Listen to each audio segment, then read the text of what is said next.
اعوذ باللہ من الشیطان الرجیم بسم اللہ الرحمن الرحیم رب اشرح لی صدری ویسر لی امری واحلل عقدۃ من لسانی یفقهوا قولی اللہم رب زدنی علما اللہم رب زدنی علما اللہم فقہنا فی الدین اللہم فقہنا فی الدین آمین یا رب العالمین۔ قرآن پاک کے اندر اللہ تعالیٰ نے جو صورتیں نازل کی ہیں وہ بڑی خوبصورتی کے ساتھ جوڑے جوڑے کر کے نازل کی ہیں۔ ہم ابھی سورہ بقرہ جو پڑھ کے گئے اس کا دوسرا جو اگلا جوڑا ہے، جیسے یہ حدیث میں بھی میں نے آپ کو بتایا تھا کہ اللہ کے رسول صلی اللہ علیہ وسلم نے فرمایا کہ سورہ بقرہ اور سورہ آل عمران جو ہے وہ اپنے پڑھنے والوں کے لیے قیامت کے دن ایک بدلی کی صورت میں آئیں گی، ایک بادل کی صورت میں آئیں گی اور اپنے پڑھنے والے کے اوپر سایہ کریں گی، تو ان کو تم کثرت سے پڑھا کرو۔ اسی طرح سے سورہ آل عمران جو ہے وہ سورہ بقرہ کا جوڑا ہے۔ اس کی ابتدا بھی بالکل اسی طرح سے ہوتی ہے جیسے سورہ بقرہ کی ابتدا ہوئی تھی الف لام میم کے ساتھ، اور اس کا اختتام بھی ایک خوبصورت دعا کے اوپر ہوتا ہے۔ سورہ بقرہ کا بھی اختتام ایک خوبصورت دعا کے اوپر ہوتا ہے۔ بہت ساری چیزیں دونوں کے اندر میچ کرتی ہیں، اسی لیے اس کو سورہ بقرہ کا جوڑا کہا جاتا ہے۔ سورہ آل عمران، اس میں آل عمران کا ذکر ہے، اسی لیے اس کا نام آل عمران رکھا گیا ہے، اور یہ مدنی صورت ہے اور جنگ بدر کے بعد یہ نازل ہوئی، لیکن اس وقت سورہ بقرہ کے اندر جو مشکلات اور جو مسائل اور جو قوموں کے اوپر ظلم و ستم ہوئے تھے جن کا ذکر تھا وہ اس وقت پیش آ چکے تھے، اور اب بہت سارے معاملات مسلمانوں کو بھی بتانا ضروری تھے، اور وہاں پہ جس طرح سے خاص طور پہ یہودیوں کو اللہ تعالیٰ نے کال کی تھی، یہاں پہ جو مخاطبین ہیں وہ زیادہ تر عیسائی ہیں۔ اور ایک خاص واقعہ نجران کا ہے، وہ بھی ہم آگے پڑھتے ہیں کہ جب وہاں سے وفد آیا تھا تو اس کے ساتھ کیا بات ہوئی تھی۔ شروع کرتے ہیں بسم اللہ الرحمن الرحیم، الف لام میم، اللہ لا الہ الا هو الحی القیوم۔ الف لام میم، اللہ وہ اللہ ہے، اس کے سوا کوئی معبود نہیں، وہ زندہ ہے اور سب کو سنبھالنے والا ہے۔ ہم نے یہ دیکھا تھا سورہ بقرہ کے اندر کہ آیت الکرسی آئی تھی نا، اور آیت الکرسی کے اندر ہم نے دیکھا کہ اللہ تعالیٰ نے بہت ہی تفصیل کے ساتھ اپنے زندہ اور جاوید ہونے کا ذکر کیا تھا، اور اپنے تمام تعارف کروایا تھا کہ اللہ کیا ہے اور اللہ نے کیا کچھ بنایا ہے اور اللہ کی کرسی کیسی ہے۔ اس کی ابتدا بھی اسی آیت سے ہوتی ہے، پہلی جو آیت ہے وہ آیت الکرسی کی ہی وہ آیت ہے کہ اللہ لا الہ الا هو الحی القیوم، اللہ زندہ اور جاوید ہستی ہے جو نظام کائنات کو سنبھالے ہوئے قائم رکھے ہوئے ہے، حقیقت میں اس کے سوا کوئی خدا نہیں ہے، اس نے تم پر یہ کتاب نازل کی ہے جو حق لے کر آئی ہے اور ان کتابوں کی تصدیق کر رہی ہے جو پہلے سے آئی ہوئی تھی۔ اس سے پہلے وہ انسانوں کی ہدایت کے لیے تورات اور انجیل نازل کر چکا ہے، اور اس نے وہ کسوٹی اتاری ہے جو حق اور باطل کا فرق دکھانے والی ہے۔ اب جو لوگ اس کے فرامین کو یعنی اس کے قول کو، اس کی جو اس نے نازل کی ہے اس کو قبول کرنے سے انکار کر دیں گے، ان کو یقیناً سخت سزا ملے گی۔ اللہ بے پناہ طاقت کا مالک ہے، برائی کا برائی سے دینے والا۔ زمین اور آسمانوں کی کوئی چیز اللہ سے پوشیدہ نہیں، وہی تو ہے جو تمہاری ماؤں کے پیٹ میں تمہاری صورتیں جیسی چاہتا ہے بناتا ہے۔ اس زبردست حکمت والے کے سوا کوئی اور خدا نہیں ہے، وہی خدا ہے جس نے یہ کتاب تم پر نازل کی ہے۔ اس کتاب میں دو طرح کی آیات ہیں، ایک محکمات جو کتاب کی اصل بنیاد ہیں، اور دوسری متشابہات۔ لیکن یہ دو طرح کی آیات جو ہم پہلے بھی بات کر چکے تھے نا کہ قرآن کریم میں ایک تو یہ کہ قصائص ہیں، اور دو طرح کی آیات ہیں، ایک محکمات جو اللہ تعالیٰ نے خاص احکامات دیے ہیں بالکل کلیئر، کوئی اس میں شک و شبہ نہیں ہے، صاف صاف کہا گیا روزے فرض ہیں، ایسے ایسے فرض ہیں، اتنے بجے سے اتنے بجے تک تم نے کھانا پینا چھوڑنا ہے، اور اس حالت کے اندر تم پہ رعایت دی گئی ہے۔ اسی طرح سے قصاص کا حکم آیا، اسی طرح سے بہت سارے حکم آئے، بہت کلیئر ہیں، کوئی کنفیوژن نہیں ہے۔ دوسری چیز ہے متشابہات۔ متشابہات وہ چیزیں ہیں جس کا بس اللہ تعالیٰ نے نازل کر دی اور ان پر ایمان لانے کا کہہ دیا گیا کہ بس تم ان کے اوپر ایمان لے آؤ، ان کو بس اللہ تعالیٰ نے یہ نہیں کہا، جیسے یہ الف لام میم ہی ہم دیکھیں گے، حامیم، یاسین، اب ان کی کیا معنی ہیں ہمیں نہیں پتا، لیکن اللہ کہتا ہے کہ جن لوگوں کے دلوں میں ٹیڑھ ہے، جو ہمیشہ فتنے کی ہی تلاش میں رہتے ہیں، وہ متشابہات کے ہی پیچھے پڑے رہیں گے۔ عائشہ سے روایت ہے کہ انہوں نے اللہ کے رسول صلی اللہ علیہ وسلم سے یہ پوچھا کہ بھئی یہ جو متشابہات والی آیات ہیں، اللہ کے رسول نے فرمایا کہ تم عنقریب دیکھو گی کہ لوگ ان کے پیچھے پڑ جائیں گے، یعنی جو احکامات ہیں ان کو چھوڑ کر اور متشابہات کے پیچھے پڑ جائیں گے کہ اس کا کیا مطلب ہے اور اس کے کیا معنی ہیں اور اس کا تو یہ اور یہ مفہوم بھی نکل سکتا ہے۔ تو حضرت عائشہ نے رسول اللہ صلی اللہ علیہ وسلم سے پوچھا کہ ایسے میں ہمیں کیا کرنا چاہیے، یعنی انسانوں کو کیا کرنا چاہیے جو مسلمان ہوں گے اس وقت کے۔ تو اللہ کے رسول نے فرمایا کہ ان متشابہات کو چھوڑ دینا اور ایسے لوگوں کو بھی چھوڑ دینا، یعنی ہمیں ان لوگوں سے الجھنا بھی نہیں چاہیے، ہمیں ان لوگوں سے بحث و مباحثہ بھی نہیں کرنا چاہیے جو اس طرح کے شکوک و شبہات والی آیات کے پیچھے پڑے رہتے ہیں اور ان کو اپنے معنی پہنانے کی کوشش کرتے ہیں، حالانکہ ان کا حقیقی مفہوم اللہ کے سوا کوئی نہیں جانتا، بخلاف اس کے جو لوگ علم میں پختہ کار ہیں، یعنی جن کو صحیح بات سمجھ آ گئی کہ اللہ نے کہا ہے کہ بھائی ان کے پیچھے مت پڑو، وہ کیا کہتے ہیں؟ اللہ کہتا ہے کہ وہ کہتے ہیں کہ ہمارا ان پر ایمان ہے اور یہ سب ہمارے رب ہی کی طرف سے ہیں، یعنی اللہ نے کیا کہا کہ جن کو سمجھ آ گئی میری بات کہ بھائی ان کے پیچھے مت پڑنا، وہ کہتے ہیں کہ ہاں ہمارا ان پر ایمان ہے اور یہ سب ہمارے رب ہی کی طرف سے ہیں، اور سچ یہ ہے کہ کسی بھی چیز سے صحیح سبق صرف دانشمند لوگ ہی حاصل کر سکتے ہیں، یعنی اللہ نے جہاں تک کہا ہے کہ جن چیزوں کو تم مانو ان کو مانے، اور جن کا اللہ نے کہا کہ ان کی قرید مت کرو ان کی قرید نہ کرو۔ وہ اللہ سے دعا کرتے ہیں کہ اے ہمارے پروردگار، جب تو ہمیں سیدھے راستے پر لگا چکا ہے تو پھر ہمارے دلوں کو کجی کی طرف واپس مت موڑیو۔ یہ بہت پیاری دعا ہے، بہت ہی خوبصورت دعا اللہ نے بتائی کہ جو اللہ پر ایمان لانے والے ہیں وہ کیا کہتے ہیں؟ ربنا لا تزغ قلوبنا، اے اللہ ہمارے دلوں کو واپس مت موڑنا، بعد از ہدیتنا، اس کے بعد کہ جب ہم ہدایت پا چکے ہوں، وہب لنا من لدنک رحمہ، اور ہمارے اوپر اپنے خزانہ رحمت سے، اپنے فیض سے ہمارے اوپر رحمت کر دے، انکا انت الوہاب، اور تو ہے ہی فیاض، تو ہے ہی وہاب، تو ہی ہمارے اوپر اپنی رحمت کر سکتا ہے۔ یہ بہت پیاری دعا ہے اور اپنی دعاؤں میں اس کو لازمی شامل کرنا چاہیے، اور یاد رکھیں کہ ہم جو دعائیں پڑھتے جا رہے ہیں ربنا کے سٹارٹ سے، ان دعاؤں کو یاد کر لیں۔ یہ 40 ربنا آتی ہیں قرآن پاک کے اندر، اور یہ ساری وہ دعائیں ہیں جو قبول ہوئی ہوئی دعائیں ہیں، اور ان میں سے اکثریت دعائیں جو ہیں وہ نبیوں کی دعائیں ہیں جو اللہ نے قبول کی، ان کی ایک بھی فضیلت ہے کہ یہ قبول ہوئی ہوئی دعائیں ہیں۔ تو اللہ سے جب دعا کی جائے تو یہی مانگا جائے کہ اللہ پاک آپ نے جیسے اپنے انبیاء کے لیے اپنے پیارے بندوں کی دعائیں قبول کی تھی، ایسے ہماری بھی دعا کیجیے۔ پھر اس کے بعد وہ کیا کہتے ہیں کہ پروردگار تو یقیناً سب لوگوں کو ایک روز جمع کرنے والا ہے جس کے آنے میں کوئی شک نہیں، یعنی اس دن جمع کرنے والا ہے جس کے آنے میں کوئی شبہ نہیں ہے، تو ہرگز اپنے وعدے سے ٹلنے والا نہیں ہے۔ جن لوگوں نے کفر کا رویہ اختیار کیا ہے انہیں اللہ کے مقابلے میں نہ ان کا مال کچھ کام دے گا نہ اولاد، اور وہ دوزخ کا ایندھن بن کر رہیں گے۔ ان کا انجام ویسا ہی ہوگا جیسا فرعون کے ساتھیوں اور ان سے پہلے کے نافرمانوں کا ہو چکا کہ انہوں نے آیات الہی جھٹلایا، نتیجہ یہ ہوا کہ اللہ نے ان کے گناہوں پر انہیں پکڑ لیا، اور حق یہ ہے کہ اللہ سخت سزا دینے والا ہے۔ پس اے محمد صلی اللہ علیہ وآلہ وسلم، جن لوگوں نے تمہاری دعوت کو قبول کرنے سے انکار کر دیا ہے ان سے کہہ دو کہ قریب ہے وہ وقت جب تم مغلوب ہو جاؤ اور جہنم کی طرف ہانکے جاؤ گے، اور جہنم بڑا ہی برا ٹھکانہ ہے۔ تمہارے لیے ان دو گروہوں میں ایک نشان عبرت تھا جو بدر میں ایک دوسرے سے نبرد آزما ہوئے، ایک گروہ اللہ کی راہ میں لڑ رہا تھا اور دوسرا گروہ کافر تھا۔ دیکھنے والے بچشم سر دیکھ رہے تھے کہ کافر گروہ،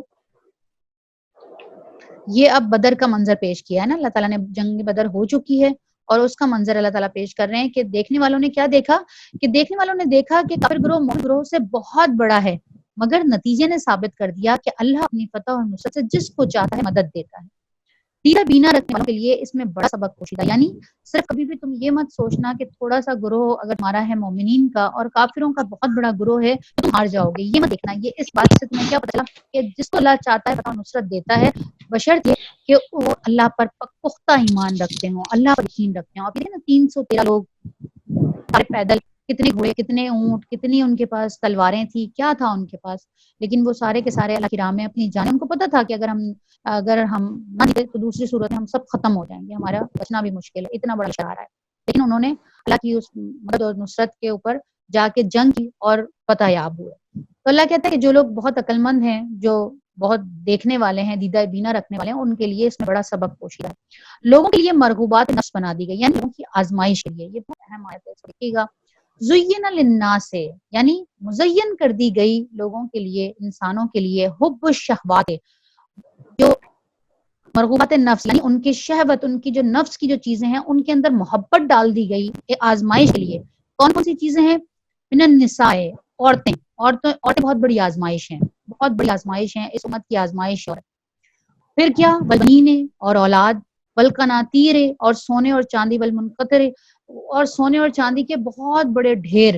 اور چیتا گھوڑے۔ اچھا گھوڑے اس زمانے میں گھوڑے پسند ہوا کرتے، سواری ہوا کرتی تھی، آج کل اس کو مرسیڈیز سے آپ کنورٹ کر لیں، آج کل کی جو سواریاں وہ کیا ہیں، بڑی بڑی گاڑیاں، جی اوڈی اور اس طرح کی، جو بدل کرتا ہے کہ ہم یہ جمع کریں۔ اور مویشی اور زرعی زمین، یعنی جو جس زمانے کی چیزیں بڑی لینڈ لارڈ سمجھی جاتی تھی، وہ چیزیں مرغوبات نفس قرار دے دی گئی، انسان کی آزمائش کے لیے ان چیزوں کی محبت اس کے اندر ڈال دی گئی اور اس کے لیے بڑی خوشائی بنا دی گئی کہ یہ نہ، یعنی مزین کر دی گئی، بڑی خوبصورت بنا دی گئی۔ اب ان چیزوں کی محبت اور ایک طرف اللہ اور اس کے رسول کی محبت اور اس کی فرما برداری کی محبت، آگے سے بڑی تفصیل سے آئے گا کہ ان دونوں کا مقابلہ ہوگا۔ اتنے ڈال تو دی ہیں لیکن کہا گیا کہ پھر ان چیزوں کے گرد ہی مت گھومو، اور جو ان کی محبت کو چھوڑ کر اللہ کی فرما برداری کی طرف آئے گا دراصل وہ کامیاب قرار پائے۔ ساتھ ہی کیا کہا کہ مگر یہ سب دنیا کی چند روزہ زندگی کے سامان ہے، حقیقت میں جو بہتر ٹھکانہ ہے وہ اللہ کے پاس ہے۔ تو میں تمہیں بتاؤں کہ ان سے زیادہ اچھی چیز کیا ہے؟ جو لوگ تقویٰ کی روش اختیار کریں ان کے لیے ان کے رب کے پاس باغ ہیں جن کے نیچے نہر بہتی ہوں گی اور وہاں میں ہمیشہ کی زندگی حاصل ہوگی۔ اب دیکھیں کیا ہے تقویٰ کی صفت، وہی پہلی والی بات، پہلی آیت کو یاد کر لیں کہ متقین لوگوں کے لیے ہدایت ہے۔ کون لوگ؟ جو تقویٰ حاصل کریں گے۔ تقویٰ کہاں سے حاصل کریں گے؟ کہ بتا دیا گیا کہ دیکھو یہ بھی آزمائش ہے، یہ ساری چیزیں ہیں، ان کی محبت تمہارے دلوں میں آئے گی لیکن تمہیں ان سب کی محبت کو پیچھے رکھنا ہوگا، اس لیے کہ یہ صرف تھوڑے دن کے لیے، یہ تمہیں اگر مل بھی گئی، تمہیں حاصل کر بھی لی، یہ یہیں رہ جائے گی۔ اس سے بہت اچھی چیزیں وہاں پہ ہیں اس دنیا میں جو کبھی بھی ختم نہیں ہونے والی، اور وہاں پہ اس سے زیادہ خوبصورت چیزیں ہیں، باغ ہیں اللہ کے پاس جن کے نیچے نہریں بہتی ہوں گی اور وہ وہاں ہمیشہ رہیں گے۔ انسان جب بھی کوئی چیز لیتا ہے تو وہ یہ چاہتا ہے کہ جو اچھی چیز ہے یہ ہمیشہ اس کے پاس ہے۔ اللہ تعالیٰ یہاں کہتا ہے کہ یہاں کی زندگی میں تمہیں کچھ نہیں ملے گا، یہاں تو ختم ہو جائے گی، لیکن آخرت کی زندگی ہمیشہ کی ہوگی اور وہاں تمہیں پاکیزہ بیویاں ان کی رفیق ہوں گی اور اللہ کی رضا سے وہ سرفراز ہوں گے۔ اللہ اپنے بندوں کے رویے پر گہری نظر رکھتا ہے۔ یہ وہ لوگ کہتے ہیں کہ مالک ہم ایمان لائے، ہماری خطاؤں سے درگزر فرما اور ہمیں آتش دوزخ سے بچا لے۔ یہ بھی بڑی پیاری دعا ہے۔ ربنا آمنا فاغفر لنا ذنوبنا وقنا عذاب النار۔ یہ لوگ صبر کرنے والے ہیں، راست باز ہیں یعنی سیدھے راستے پر چلنے والے ہیں، فرما بردار ہیں اور فیاض ہیں یعنی لوگوں کے اوپر خرچ کرنے والے ہیں، اور رات کی آخری گھڑیوں میں اللہ سے مغفرت کی دعائیں کرتے ہیں۔ والمستغفرین بالاسحار یعنی رات کے آخری لمحوں کے اندر کھڑے ہو کے اللہ سے دعائیں مانگتے ہیں، تہجد گزار لوگ ہیں۔ اللہ نے خود شہادت دی ہے کہ اس کے سوا کوئی خدا نہیں ہے، اور یہی شہادت فرشتوں اور سب اہل علم نے بھی دی ہے۔ وہ انصاف پر قائم ہے، اس زبردست حکیم کے سوا فی الواقع کوئی خدا نہیں ہے۔ اللہ کے نزدیک دین صرف اسلام ہے، یعنی اللہ کے نزدیک اسلام کے علاوہ اور کوئی دین نہیں ہے۔ یہاں پہ اللہ تعالیٰ نے مہر لگا دی ہے، اب اس کے بعد کوئی دین قابل قبول نہیں ہے۔ اس دین سے ہٹ کر جو مختلف طریقے ان لوگوں نے اختیار کر رکھے ہیں جنہیں کتاب دی گئی تھی،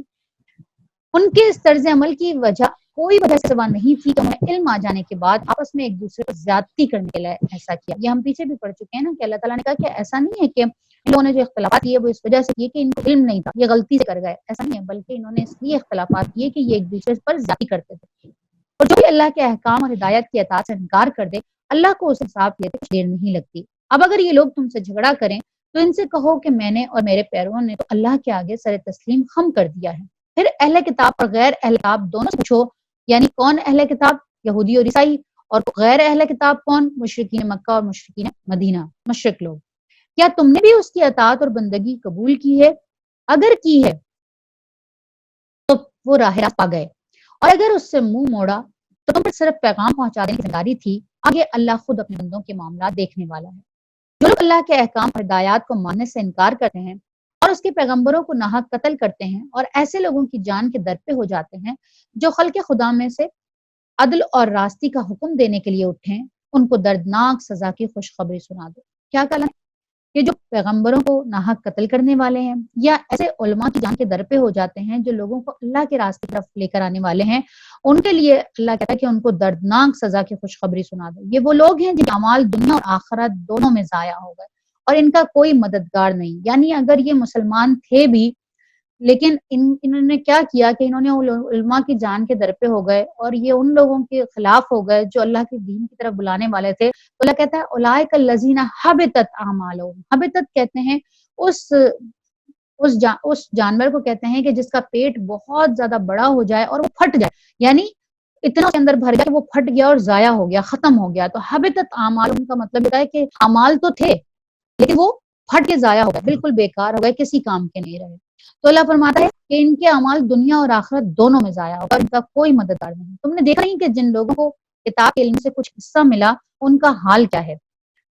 انہیں جب کتاب الہی کی طرف بلایا جاتا ہے تاکہ وہ ان کے درمیان فیصلہ کرے تو ان میں سے ایک فریق اس سے پہلو تہی کرتا ہے اور اس فیصلے کی طرف سے منہ پھیر جاتا ہے۔ اس کا طرز عمل اس وجہ سے ہے کہ وہ کہتے ہیں آتش دوزخ میں چھوئے گی نہیں، اور اگر دوزخ کی سزا ہم کو ملے گی بھی تو بس صرف چند روز۔ ان کے خود ساختہ عقیدوں نے ان کو اپنے دین کے بارے میں بڑی غلط فہمیوں میں ڈال رکھا ہے، مگر کیا بنے گی ان پر جب ہم انہیں اس روز جمع کریں گے جس کا آنا یقینی ہے۔ اس روز ہر شخص کو اس کی کمائی کا پورا پورا بدلہ دیا جائے گا اور کسی پر ظلم نہ ہوگا۔ یعنی یہی سارے عقیدے ہمارے بھی نہیں کہ ہمیں تو دوزخ کی آگ چھوئے بھی نہیں، اور اگر چھوئے بھی تو ہمیں نکالے گی، لیکن اللہ کیا کہتا ہے کہ ایسا نہیں ہے، بلکہ ہر شخص کو اس کی کمائی کا پورا پورا بدلہ دیا جائے گا اور کسی پر ظلم نہیں ہوگا۔ اب یہ ایک اور آیت آئی، پھر وہی اللہ تعارف، کہو خدایا ملک کے مالک تو جسے چاہے حکومت دے، جس سے چاہے چھین لے۔ یعنی یہ آیت اس وقت بھی بڑی دل کو سکون دیتی ہے جب آپ کو لگتا ہے کہ کہیں آپ بالکل بے بس ہو گئے، آپ بالکل اپنے آپ کو ایسا لگتا ہے زیر ہو گئے کسی کے، تو اس وقت یہ آیت پڑھنا اور اس کا ترجمہ سمجھنا کہ جب تم بالکل زیر ہو جاؤ تو کہو کہ خدایا ملک کے مالک تو جسے چاہے حکومت دے، جس سے چاہے چھین لے، جسے چاہے عزت بخشے اور جس کو چاہے ذلیل کرے، بھلائی ساری کی ساری تیرے اختیار میں ہے، بے شک تو ہر چیز پر قادر ہے، دن کو رات، رات کو دن میں پروتا ہوا لے آتا ہے اور دن کو رات میں، جاندار میں سے بے جان کو نکالتا ہے اور بے جان میں سے جاندار کو، اور جسے چاہتا ہے بے حساب رزق دیتا ہے۔ یعنی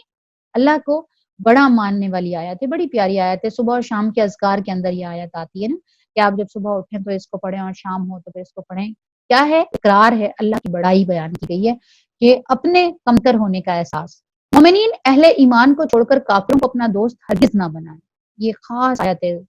دیکھیے گا، جو ایسا کرے گا اس کا اللہ سے کوئی تعلق نہیں ہے۔ بالکل کلیئر اللہ نے بیان کر دیا، کوئی کنفیوژن نہیں ہے، آیت بہت صاف بیان کر رہی ہے۔ جو کوئی بھی مومنین کو چھوڑ کر کافروں کو اپنا دوست بنائے گا اس کا اللہ سے کوئی تعلق نہیں۔ ہاں یہ معاف ہے کہ تم ان کے ظلم سے بچنے کے لیے بظاہر ایسا طرز عمل اختیار کر جاؤ، یعنی آپ کا کسی کے ساتھ کوئی معاہدہ ہوا ہوا ہے، آپ نے بظاہر ایسا طرز عمل اختیار کیا ہوا ہے، خود جانو کہ کوئی جنگ نہیں شروع کر رہے آپ کسی کے ساتھ، وہ ٹھیک ہے، لیکن تمہارے دل ان کے ساتھ مل جائیں، یہ اگر کوئی کرے گا تو اس کا اللہ سے کوئی تعلق نہیں۔ مگر اللہ تمہیں اپنے آپ سے ڈراتا ہے اور تمہیں اسی طرف پلٹ کر جانا ہے۔ اے نبی صلی اللہ علیہ وسلم، لوگوں کو خبردار کر دو کہ تمہارے دلوں میں جو کچھ ہے اسے خواہ تم چھپاؤ یا ظاہر کرو، اللہ بہرحال اسے جانتا ہے۔ زمین اور آسمان کی کوئی چیز اس کے علم سے باہر نہیں اور اس کا اقتدار ہر چیز پر حاوی ہے۔ وہ دن آنے والا ہے جب ہر نفس اپنے کیے کا پھل حاضر پائے گا، اس نے بھلائی کی ہو یا برائی۔ اس روز آدمی یہ تمنا کرے گا کہ کاش ابھی یہ دن اس سے بہت دور ہوتا، یعنی اس وقت انسان کہے گا کہ میرے پاس تو کچھ بھی نہیں ہے، میرے تو اعمال میرے ہاتھ میں کچھ بھی نہیں ہے، تو کاش مجھے تھوڑی اور مہلت مل جاتی تو میں اللہ کی فرما برداری کر آتا، کچھ نیک اعمال اپنے پاس لے کر آتا تھا، اللہ مجھ سے تاکہ راضی ہو جاتا۔ اللہ تمہیں اپنے آپ سے ڈراتا ہے اور اپنے بندوں کا نہایت خیر خواہ ہے، یعنی تمہیں ابھی سے اللہ ڈرا رہا ہے بجائے اس کے کہ تم بعد میں حسرت بن کے تم کہو اور پھر تمہیں واپس کبھی بھی نہیں لوٹایا جائے گا۔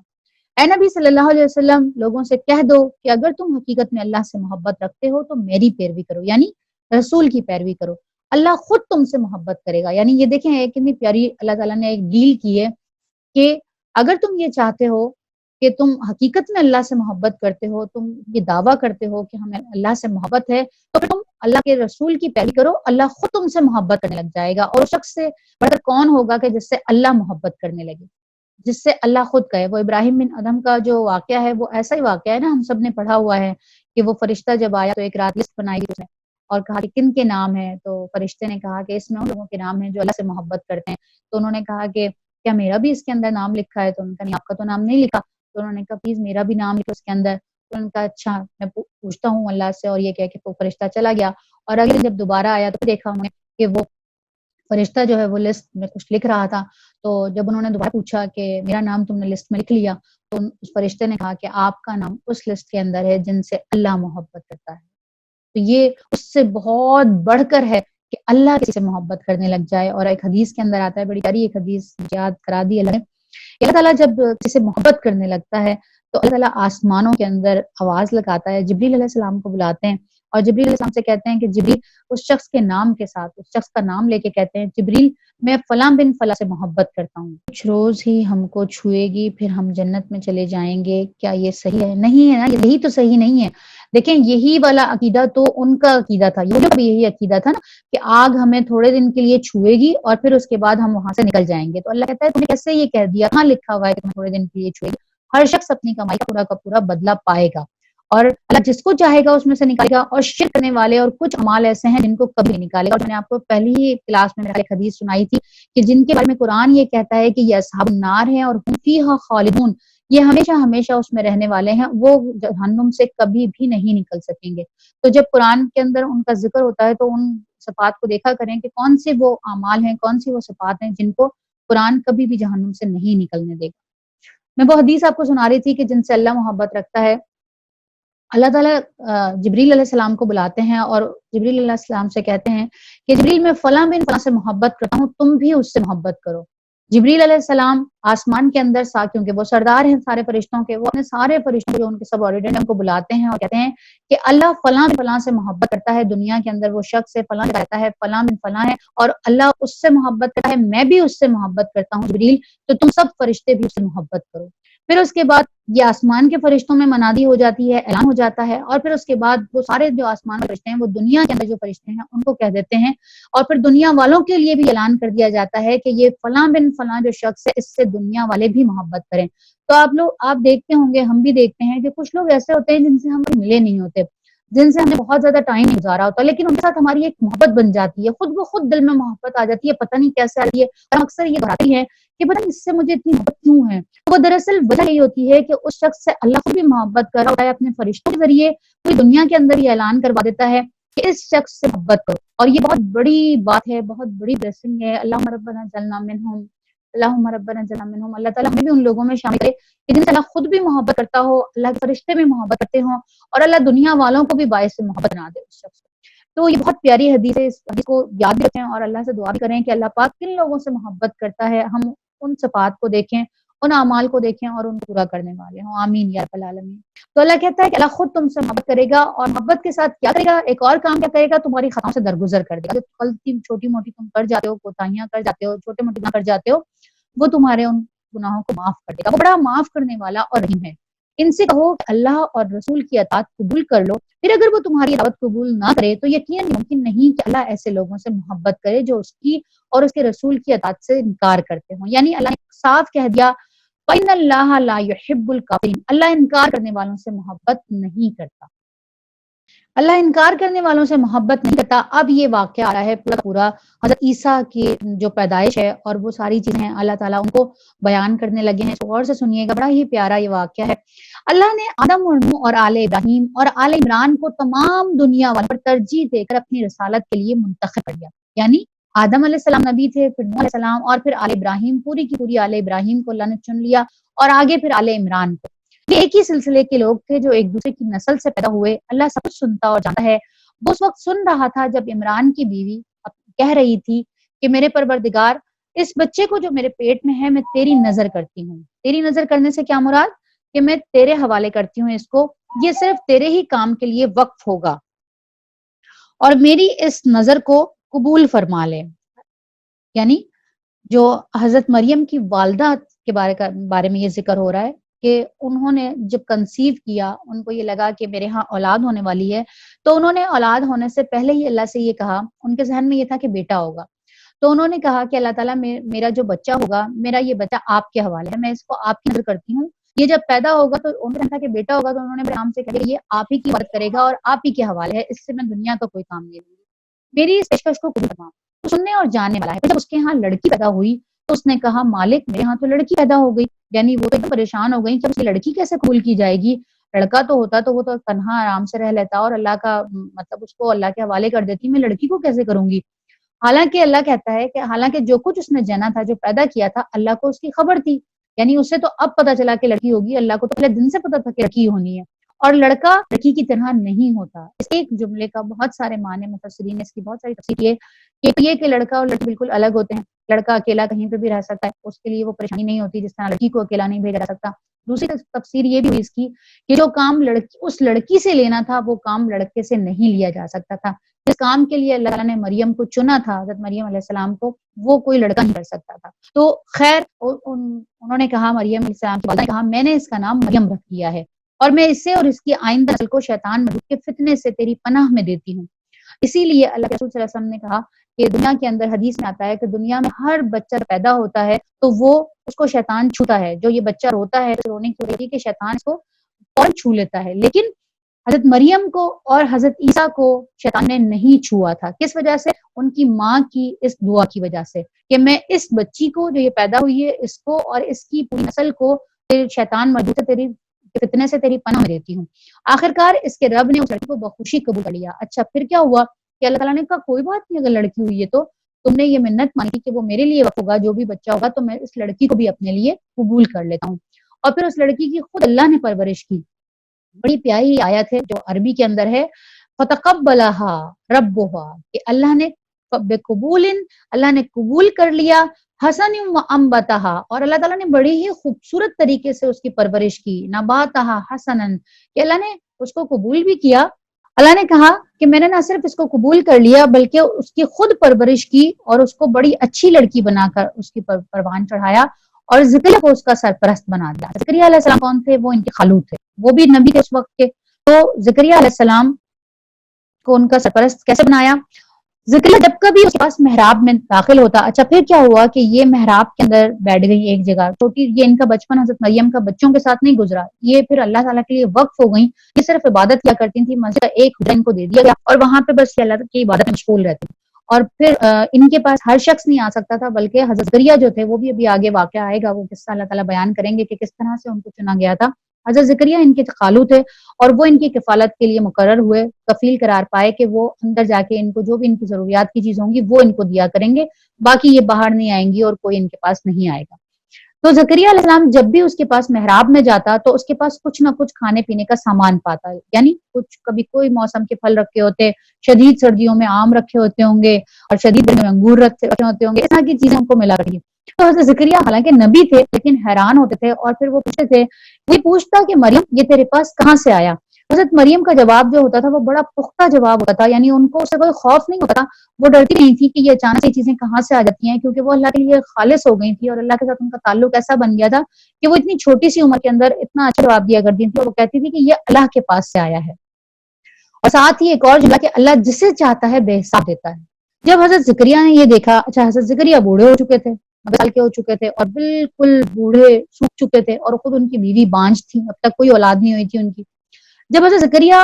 مریم کا یہ جواب سنتے تھے اور دیکھتے تھے کہ میں جب جاتا ہوں جب کچھ نہ کچھ رکھا ہوا ہوتا ہے، یعنی ان کے پاس آنے والا صرف میں ہوں، تو جب میں نہیں لا کے دے رہا تو یہ کون لا کے دے رہا ہے؟ اور جب حضرت مریم کے جواب سنا انہوں نے تو جیسے ہی انہوں نے دیکھا، حضرت زکریا نے یہ حال دیکھ کر اپنے رب کو پکارا اور پھر کیا کہا، پروردگار اپنی قدرت سے نیک اولاد عطا فرما. یعنی 90 سال کے اندر بیوی بانجھ ہے، خود بالکل بوڑھے ہو چکے ہیں.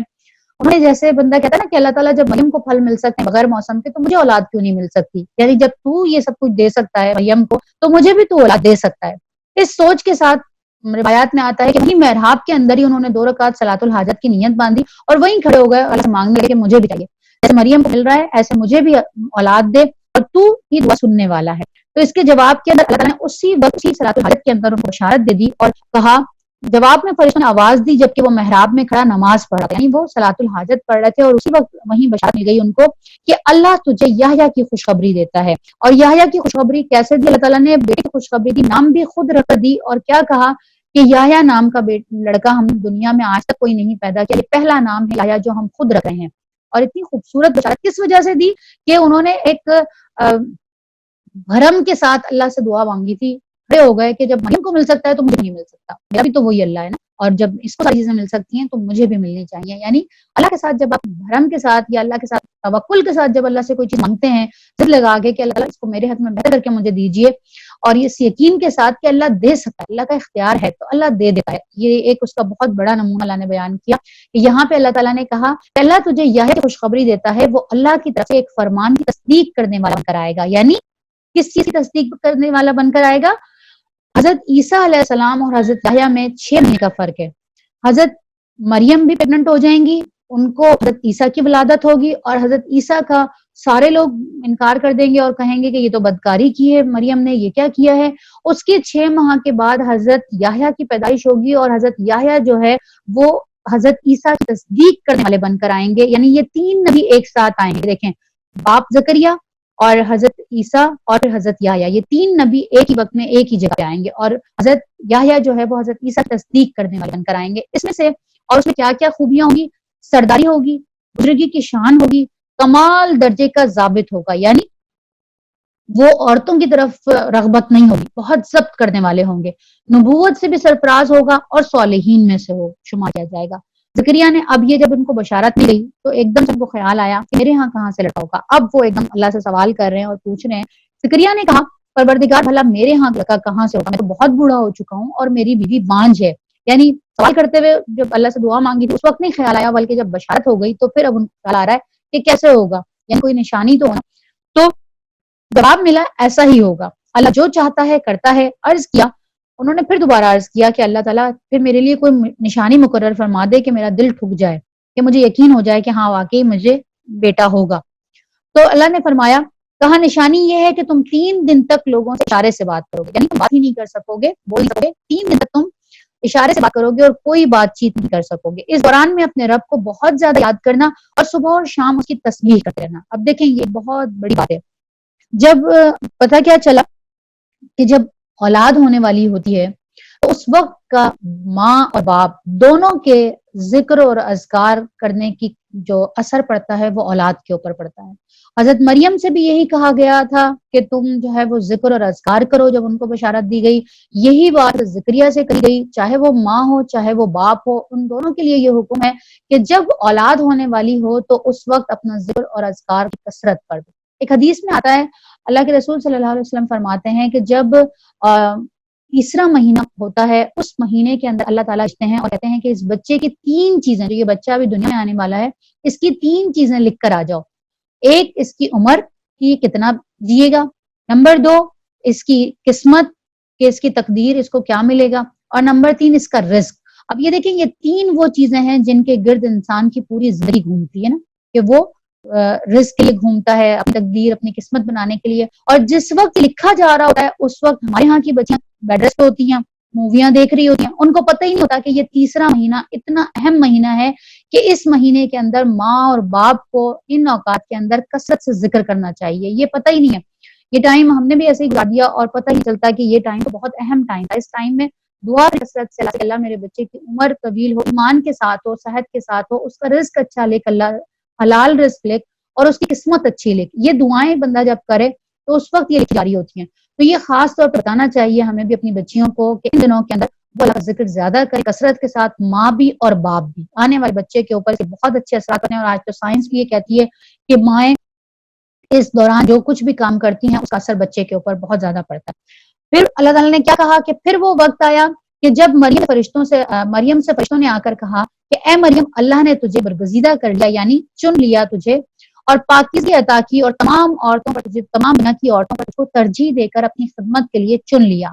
اے مریم اپنے رب کی تابع و فرمان بن کر رہے اور اس کے آگے سربسجود ہو، اور جو بندے اس کے حضور جھکنے والے ہیں ان کے ساتھ تو بھی جھک جا۔ یعنی ابھی مریم کے پاس فرشتہ آیا اور اب ان کو تیار کیا جا رہا ہے ایک بڑی آزمائش کے لیے نا، ایک بہت بڑا امتحان ان سے لیا جائے گا۔ اس کے لیے ان کو کہا جا رہا ہے کہ پوری دنیا کی عورتوں میں سے تمہیں چنا گیا، یہ بہت بڑی تمہارے لیے بات ہے، تو تم اللہ کی زیادہ سے زیادہ کثرت سے عبادت کرو، اللہ کا تقوی حاصل کرو، اس کی قربت حاصل کرو، تاکہ اس آزمائش کے لیے اپنے آپ کو اسٹرانگ کر سکو۔ پھر اس کے بعد یہ ساری باتیں بتانے کے درمیان کے اندر آپ نوٹ کریں گے کہ بہت دفعہ ایسا ہوگا کہ اللہ تعالیٰ کوئی واقعہ بیان کر رہے ہیں، کوئی قصہ بیان کر رہے ہیں، اور ایک دم سے درمیان میں بات روک کر اور یہ جملہ لے آتے ہیں، اے محمد صلی اللہ علیہ وسلم یہ غیب کی خبریں ہیں جو ہم تم کو وحی کے ذریعے بتائیں، ورنہ تم اس وقت وہاں موجود نہیں تھے۔ کیا بتانا مقصود ہے؟ کس چیز کا توڑ ہو رہا ہے؟ یعنی اللہ کا رسول بھی غیب کی خبریں نہیں جانتا۔ اللہ کو یہ بات یہاں لانے کی کیا ضرورت تھی؟ ایک سلسلے کو توڑ کر اللہ بیچ میں یہ بات لے کر آ رہا ہے کہ محمد آپ وہاں پہ موجود نہیں تھے۔ کس وقت؟ جب وہاں پہ ہیکل کے جو غلام ہیں وہ خادم یہ فیصلہ کرنے کے لیے کہ مریم کا سرپرست کون ہوگا اپنے اپنے قلم پھینک رہے تھے، یعنی انہوں نے آپس میں جھگڑا ہو گیا۔ وہاں پہ جو ہیکل خادم تھے، حضرت مریم تو ہیکل سلیمانی کے اندر تو مسجد اقصیٰ ہے وہاں پہ ایک محراب کے اندر چلی گئی تھی نا، تو اب ان کے پاس کون جائے گا، کون ان کی کفالت کرے گا؟ تو وہ جو خادم تھے ان سب نے کہا ہمارا حق بنتا ہے، یہ تو ہم تو ہیکل کے خادم ہیں۔ تو اس وقت پھر یہ بات آئی کہ اچھا قرآن دازی کرتے ہیں۔ انہوں نے سب نے اپنے اپنے قلم پانی کے اندر پھینکے، یعنی ایک یہ ان کا طریقہ تھا قرآن دازی کا کہ وہ انہوں نے سب نے اپنے اپنے قلم پھینکے اور کہا کہ جس کا قلم بھی ڈوب جائے گا وہ پھر مریم کی کفالت کرے گا۔ تو انہوں نے یہ سب اپنے اپنے قلم پھینک رہے تھے۔ اللہ تعالیٰ فرماتا ہے آپ اس وقت وہاں موجود نہیں تھے، یہ باتیں ہم ہیں جو آپ کو بتا رہے ہیں، اور نہ تم اس وقت وہاں پہ حاضر تھے جب ان کے درمیان جھگڑا برپا تھا۔ یعنی اور پھر اس کے بعد یہ بات بیچ میں چھوڑ دی گئی، یہ ہوا کہ حضرت زکریا کا قلم رہ گیا اور باقی سب کے قلم ڈوب گئے، تو حضرت زکریا کی کفالت کے لیے قرار پائے۔ اور جب فرشتوں نے پہلے حضرت مریم کو آ کے کہا کہ تم اسٹرانگ ہو جاؤ، تمہیں اللہ تعالیٰ نے چن لیا ہے، یہ ساری باتیں، پھر اس کے بعد دوبارہ فرشتے آئے اور آ کر کیا کہا کہ اے مریم، اللہ نے تجھے اپنے ایک فرمان کی خوشخبری دیتا ہے، اس کا نام مسیح عیسیٰ ابن مریم ہوگا، دنیا اور آخرت میں معزز ہوگا، اللہ کے مقرب بندوں میں شمار کیا جائے گا، لوگوں سے گہوارے میں بھی کلام کرے گا، یعنی گود میں بھی، شیرخواری کی حالت میں بھی کلام کرے گا، اور بڑی عمر کو پہنچ کر بھی، اور ایک مرد صالح ہوگا۔ یہ سن کر مریم بولی، پروردگار، میرے ہاں بچہ کہاں سے ہوگا؟ مجھے تو کسی شخص نے ہاتھ تک نہیں لگایا۔ جواب ملا، ایسا ہی ہوگا، اللہ جو چاہتا ہے وہ کرتا ہے، جو چاہتا ہے پیدا کرتا ہے، اور جب وہ کسی کام کے کرنے کا فیصلہ فرماتا ہے تو بس کہتا ہے کہ ہو جا، اور وہ ہو جاتا ہے۔ فرشتوں نے پھر اپنے سلسلے کلام میں کہا، اور اللہ اسے کتاب اور حکمت کی تعلیم دے گا، تورات اور انجیل کا علم سکھائے گا، اور بنی اسرائیل کی طرف اپنا رسول بنا کر بھیجے گا۔ اور جب وہ بحیثیت رسول بنی اسرائیل میں آیا تو اچھا پیچھے اب یہ ساری باتیں بیچ میں سٹاپ ہو گئی، دوبارہ اب یہ ذکر آئے گا آگے دوسری صورتوں کے اندر کہ جب حضرت مریم لے کر آئیں تو کیا ہوا۔ اور یہاں پر کیا ہوا کہ بلکہ سورہ مریم کے اندر ہی آئے گا بہت تفصیل کے ساتھ، یہاں پہ وہ سارا واقعہ چھوڑ دیا گیا، اور اب یہ بات لے کر آ گئے کہ حضرت عیسیٰ علیہ السلام جو ہیں وہ جوان ہو گئے، نبی بن گئے، تو جب وہ آ گئے تو بنی اسرائیل کے پاس انہوں نے کیا کہا۔ اور جب وہ بحیثیت رسول بنی اسرائیل کے پاس آیا تو اس نے کہا، میں تمہارے رب کی طرف سے تمہارے پاس نشانی لے کر آیا ہوں، میں تمہارے سامنے مٹی کے پرندے کی صورت کا ایک مجسمہ بناتا ہوں اور اس میں پھونک مارتا ہوں تو وہ اللہ کے حکم سے پرندہ بن جاتا ہے۔ یعنی حضرت عیسیٰ کو کچھ خاص معجزات دیے گئے تھے جو کسی اور نبی کو نہیں دیے گئے، ہر نبی کے الگ الگ معجزے۔ حضرت عیسیٰ کو بہت سارے معجزے ملے، جن کے اندر ایک معجزہ یہ تھا کہ وہ سب کے سامنے بیٹھ کر مٹی سے پرندے کی شکل بناتے تھے، اس میں پھونک مارتے تھے تو وہ پرندہ سچ مچ کا زندہ اور پرندہ بن جاتا تھا اور اڑ جاتا تھا۔ تو لیکن یہاں پہ حضرت عیسیٰ جب ذکر کرتے ہیں تو کہتے ہیں کہ وہ اللہ کے حکم سے پرندہ بنتا ہے، میں اللہ ہی کے حکم سے مادرزاد اندھے اور کوڑی کو اچھا کرتا ہوں۔ وہ ہاتھ لگاتے تھے، جو پیدائشی اندھا ہوتا تھا وہ اس کی آنکھوں کے اوپر پھونک مارتے تھے اور اس کو نظر آنے لگتا تھا، اسی طرح سے جو کوڑی ہوتا تھا وہ اس کو ہاتھ لگاتے تھے اور وہ بالکل ٹھیک ہو جاتا تھا، یہ ان کو معجزے دیے گئے تھے۔ اور اسی طرح سے وہ مردوں کو بھی زندہ کر دیتے تھے، کوئی شخص مر جاتا تھا اور حضرت عیسیٰ آتے تھے اور اسے چاہتے تو زندہ کرتے تھے۔ اور میں تمہیں یہ بھی بتاتا ہوں کہ تم اپنے گھر میں کیا کھائے ہو، کیا کھاتے ہو، اور گھروں میں ذخیرہ کر کے کیا چیزیں رکھتے ہو، یہ بات بھی حضرت عیسیٰ بتا دیتے تھے کہ تم اس وقت کیا کھا کر آئے ہو اور تمہارے گھر میں کیا رکھا ہوا ہے، اس میں تمہارے لیے کافی نشانی ہے اگر تم ایمان لانے والے۔ دیکھیں اتنی سارے معجزات کے باوجود آپ کو پتہ ہے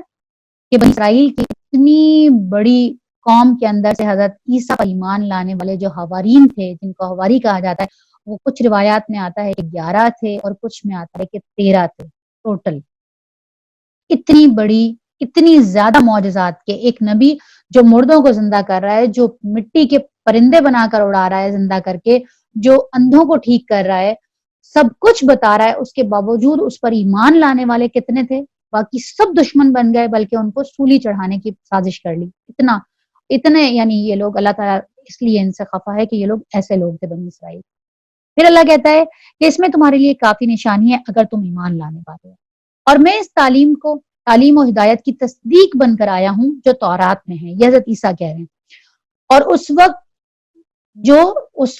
وقت میرے زمانے میں موجود ہے، یعنی جو میرے سامنے تورات کا حصہ موجود ہے میں اس کی بھی تصدیق کرنے والا بن کر آیا ہوں، یعنی تم یہ مت سمجھو کہ میں اس کا انکار کر رہا ہوں تو تم میری مخالفت مت کرو،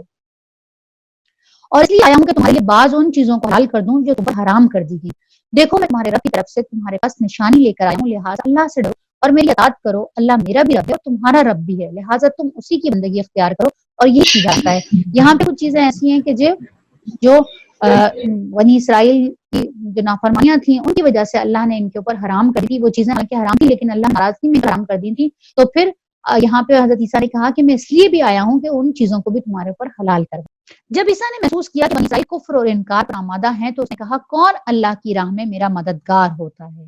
انہوں نے کیا کہا؟ انہوں نے کہا، من انصاری اللہ، کون ہے جو مددگار ہو؟ حواریوں نے جواب دیا، ہم اللہ کے مددگار ہیں، یعنی تھوڑے سے لوگ تھے بالکل، اور ان کے بارے میں آتا ہے کہ یہ دھوبی تھے جو اللہ کے جنہوں نے کہا کہ ہم آپ کے مددگار ہیں، ان کا پیشہ دھوبی کا تھا۔ ہم اللہ پر ایمان لائے، گواہ ہو کہ ہم مسلم ہیں، اللہ کے آگے سر اطاعت جھکا دینے والے ہیں، مالک جو فرمان تو نے نازل کیا ہم نے اسے مان لیا اور رسول کی پیروی قبول کی۔ یہ وہ تھوڑے سے لوگ تھے جنہوں نے یہ اقرار کیا تھا، ہمارا نام گواہی دینے والوں میں تھے، یہ انہوں نے اللہ سے کہا۔ پھر بنی اسرائیل مسیح کے خلاف خفیہ تدبیریں کرنے لگے۔ جواب میں اللہ نے بھی اپنی خفیہ تدبیر کی، اور ایسی تدبیروں میں اللہ سے بڑھ کر کون ہے؟ دیکھیں نا، اللہ سب سے بڑھ کر ہے۔ اللہ کہتا ہے ایک چال انہوں نے چلی، وَمَكَرُوا مَكَرَ اللَّهُ وَاللَّهُ خَيْرُ الْمَاكِرِينَ، ایک چال انہوں نے چلی اور ایک چال اللہ نے چلی، اور اللہ تو پھر بہترین چال چلنے والا ہے نا۔ جب اس نے عیسیٰ سے کہا کہ اے عیسیٰ اب میں تجھے واپس لے لوں گا، یعنی اللہ تعالیٰ نے حضرت عیسیٰ کو پہلے ہی بتا دیا تھا کہ اب یہ تمہیں مارنے کے در پہ ہیں، کیونکہ یہ پہلے بھی بہت سارے نبیوں کو قتل کر چکے ہیں۔ اچھا، یہ ذہن میں رکھیے گا کہ رسول اور نبی کا فرق تھوڑا سا ذہن میں رکھیے گا کہ اللہ تعالیٰ نے انبیاء جو ہوتے ہیں وہ ان کو کتاب نہیں ملتی، ہر رسول نبی ہوتا ہے لیکن ہر نبی رسول نہیں ہوتا۔ رسول کی کیٹیگری جو ہے وہ ٹاپ کی ہوتی ہے، اس سے تھوڑا سا نیچے نبی کی کیٹیگری ہوتی ہے۔ تو بہت سارے نبی بھیجے جاتے ہیں، رسول کوئی ایک ہوتا ہے۔ رسول وہ ہوتا ہے جس کو کتاب بھی ملتی ہے۔ انبیاء قتل کر دیے جاتے تھے، رسولوں کو قتل نہیں کیا جا سکتا۔ رسول پیغامبر ہوتا ہے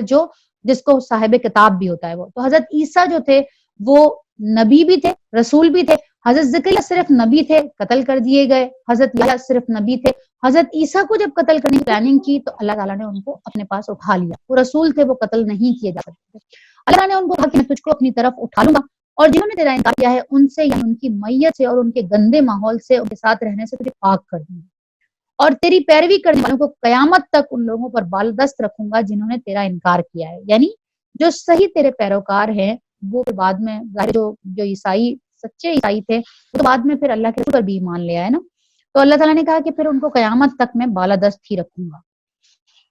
پھر سب کو میرے پاس آنا ہے، اس وقت میں ان باتوں کا فیصلہ کر دوں گا جن میں تمہارے درمیان اختلاف ہوا ہے۔ جن لوگوں نے کفر انکار کی روش اختیار کی ہے انہیں دنیا اور آخرت دونوں میں سزا دوں گا، اور وہ کوئی مددگار نہ پائیں گے۔ اور جنہوں نے ایمان اور نیک عمل کا رویہ اختیار کیا ہے انہیں ان کے اجر پورے کے پورے دے جائیں گے۔ اور خوب جان لے کہ ظالموں سے اللہ ہرگز محبت نہیں کرتا۔ دیکھیں ایک اور چیز ہمیں پتہ چلی کہ اللہ کن سے محبت نہیں کرتا، اللہ ہرگز محبت نہیں کرتا ان لوگوں سے، واللہ لا یحب الظالمین، اللہ ظالم لوگوں سے محبت نہیں کرتا۔ یہ آیات اور حکمت سے لبریز تذکرے ہیں جو ہم تمہیں سنا رہے ہیں۔ اللہ کے نزدیک عیسیٰ کی مثال آدم جیسی ہے، یعنی یہ لوگ جو بار بار یہ بات کہتے ہیں کہ عیسیٰ جو ہے وہ اللہ کا بیٹا ہے، نعوذ باللہ نعوذ باللہ، تو اللہ اس چیز کو کلیئر کر رہے ہیں کہ آدم تو بغیر ماں اور بغیر باپ دونوں کے پیدا کیا میں نے، میرے لیے کون مشکل ہے۔ عیسیٰ کی تو پھر بھی ماں موجود تھی، پورا پروسیس تھا، اتنا ٹائم گزارا، جیسے ڈیوٹی ہوتی ہے اس طرح سے میں عیسیٰ کو بھیجا، لیکن آدم کو تو میں نے بغیر ماں اور باپ کے پیدا کیا ہے۔ تو عیسیٰ کی مثال بھی آدم جیسی ہے، جس سے اللہ نے اسے مٹی سے پیدا کیا اور حکم دیا کہ ہو جا، اور وہ ہو گیا۔ یہ اصل حقیقت ہے جو تمہارے رب کی طرف سے بتائی جا رہی ہے، اور تم ان لوگوں میں شامل نہ ہو جو اس میں شک کرتے ہیں۔ یہ علم آ جانے کے بعد اب جو کوئی بھی اس معاملے میں تم سے جھگڑا کرے تو اے محمد صلی اللہ علیہ وسلم اس سے کہو آؤ ہم اور تم خود بھی آ جائیں اور اپنے اپنے بال بچوں کو بھی لے آئیں، اور خدا سے دعا کریں کہ جو جھوٹا ہو اس پر باقی لعنت ہو۔ ہوا کیا کہ یہاں پہ جو اس کے اندر نجران کا وفد آئے گا اس کا واقعہ ہے۔ مدینہ کے قریب ہی نجران کا علاقہ تھا، اور وہاں پہ عیسائی عالم، جیسے میں نے آپ کو بتایا کہ یہ لوگ تو پورے علماء اپنے خاندانوں کے ساتھ کے بس گئے تھے، اور ان کے پورے قبیلے موجود تھے۔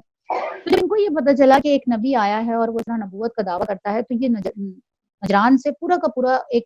عیسائی عالموں کا ایک وفد آیا، اور انہوں نے آ کر اللہ کے رسول صلی اللہ علیہ وسلم سے بات کی، ڈسکشن کی کہ بھئی آپ نبی ہیں، کیسے نبی ہیں، کیا ہیں، یہ ساری باتیں ہوئی۔ تو یہ پوری کی پوری باتیں ان کے ساتھ ڈسکس ہونے کے بعد ان کو سمجھ آ گئیں، ان کو یہ بات سمجھ آ گئی کہ یہ سچا نبی ہے، ہماری کتابوں میں اسی کے بارے میں پیش گوئی تھی، لیکن پھر بھی اس کے باوجود انہوں نے اس پر اقرار نہیں کیا، انکار پہ ہی جمے رہے۔ تو یہاں پہ دعوت دی گئی مباہلے کی دعوت۔ مباہلے کا مطلب یہ ہوتا ہے کہ کسی کو چیلنج دینا۔ اس زمانے میں چیلنج جیسے ہوا کرتا تھا کہ اسی وقت فیصلہ ہو جاتا تھا، یعنی جیسے ہم نے حابیل اور قابیل کا بھی ہم ذکر پڑھیں گے آگے جا کے کہ اس وقت قربانی بھی، ہماری تو قربانی ایسے ہوتی ہے نا کہ ہم نے قربانی اللہ کے آگے پیش کی، کاٹا، ذبح کیا، اور پھر ہمیں جس کی قبول کرنی ہو اللہ قبول کرتا ہے۔ پہلے یہ ہوتا تھا کہ اپنی اپنی قربانی لا کے آسمان پہ رکھ دیتے تھے، اور آسمان سے ایک بجلی چمکتی تھی، اور جس کے اوپر وہ بجلی گرتی تھی اور اس کو اٹھا کے لے جاتی تھی وہ قربانی قبول کر لی جاتی تھی، اور جو دوسری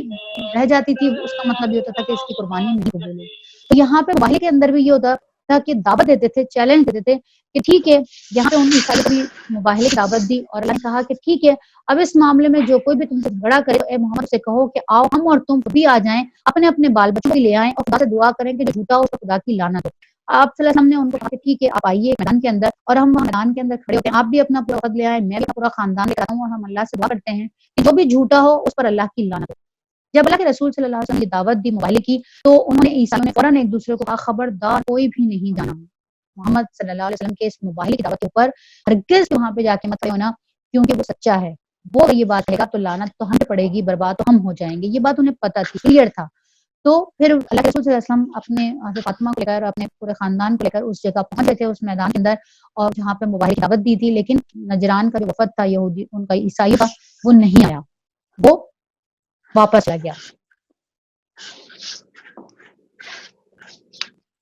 تو پھر کیا کہا اللہ تعالیٰ نے کہ یہ بالکل صحیح واقعات ہیں، حقیقت یہ ہے کہ اللہ کے سوا کوئی اللہ خداوند نہیں ہے، اور وہ اللہ ہی کسی ہے جس کی طاقت سب سے بالا اور جس کی حکمت نظام عالم میں کار فرما ہے۔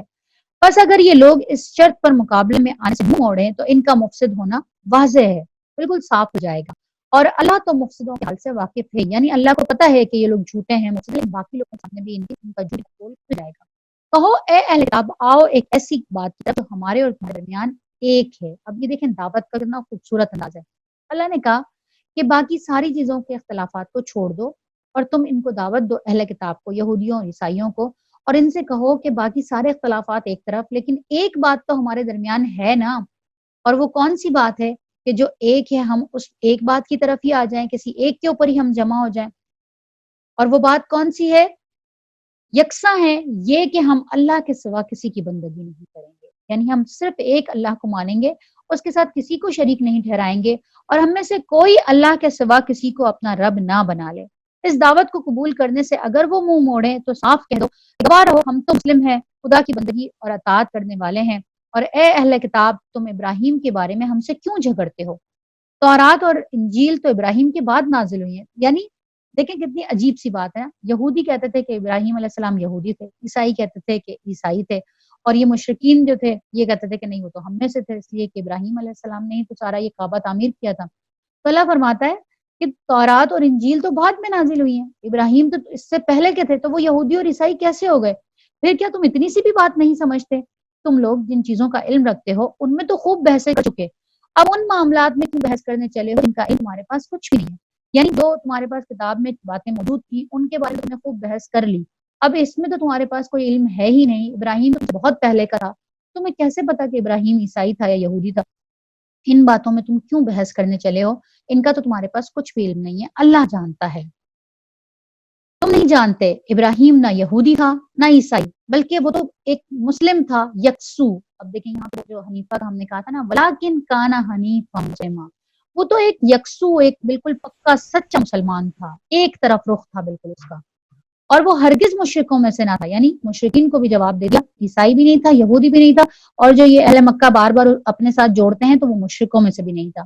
ابراہیم کی نسبت رکھنے کا سب سے زیادہ حق اگر کسی کو پہنچتا ہے تو وہ ان لوگوں کو پہنچتا ہے جنہوں نے اس کی پیروی کی،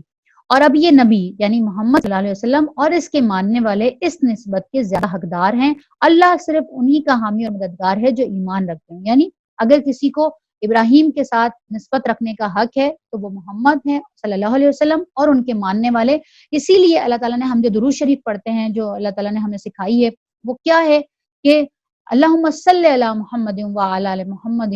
اے اللہ فرما کس چیز کی رحمت فرما، کیسے فرما؟ جیسے کما صلی تعالی ابراہیم،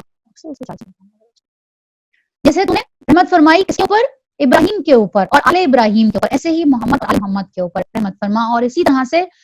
برکت فرما محمد پر صلی اللہ علیہ وسلم اور آل محمد پر۔ کیسی برکت؟ جیسی کما بارک علی ابراہیم، جیسے ابراہیم پر برکت نازل کی تھی اور ابراہیم پر نازل کی تھی، یعنی ہماری تو درود شریف کا ہی مطلب یہ ہے کہ ہم تو ابراہیم علیہ السلام کی اس رحمت اور برکت سوال کرتے ہیں اللہ سے۔ تو اللہ نے کہا کہ جس کسی کو نسبت کرنے کا حقدار ہے تو وہ یہ نبی اور اس کے ماننے والے ہیں۔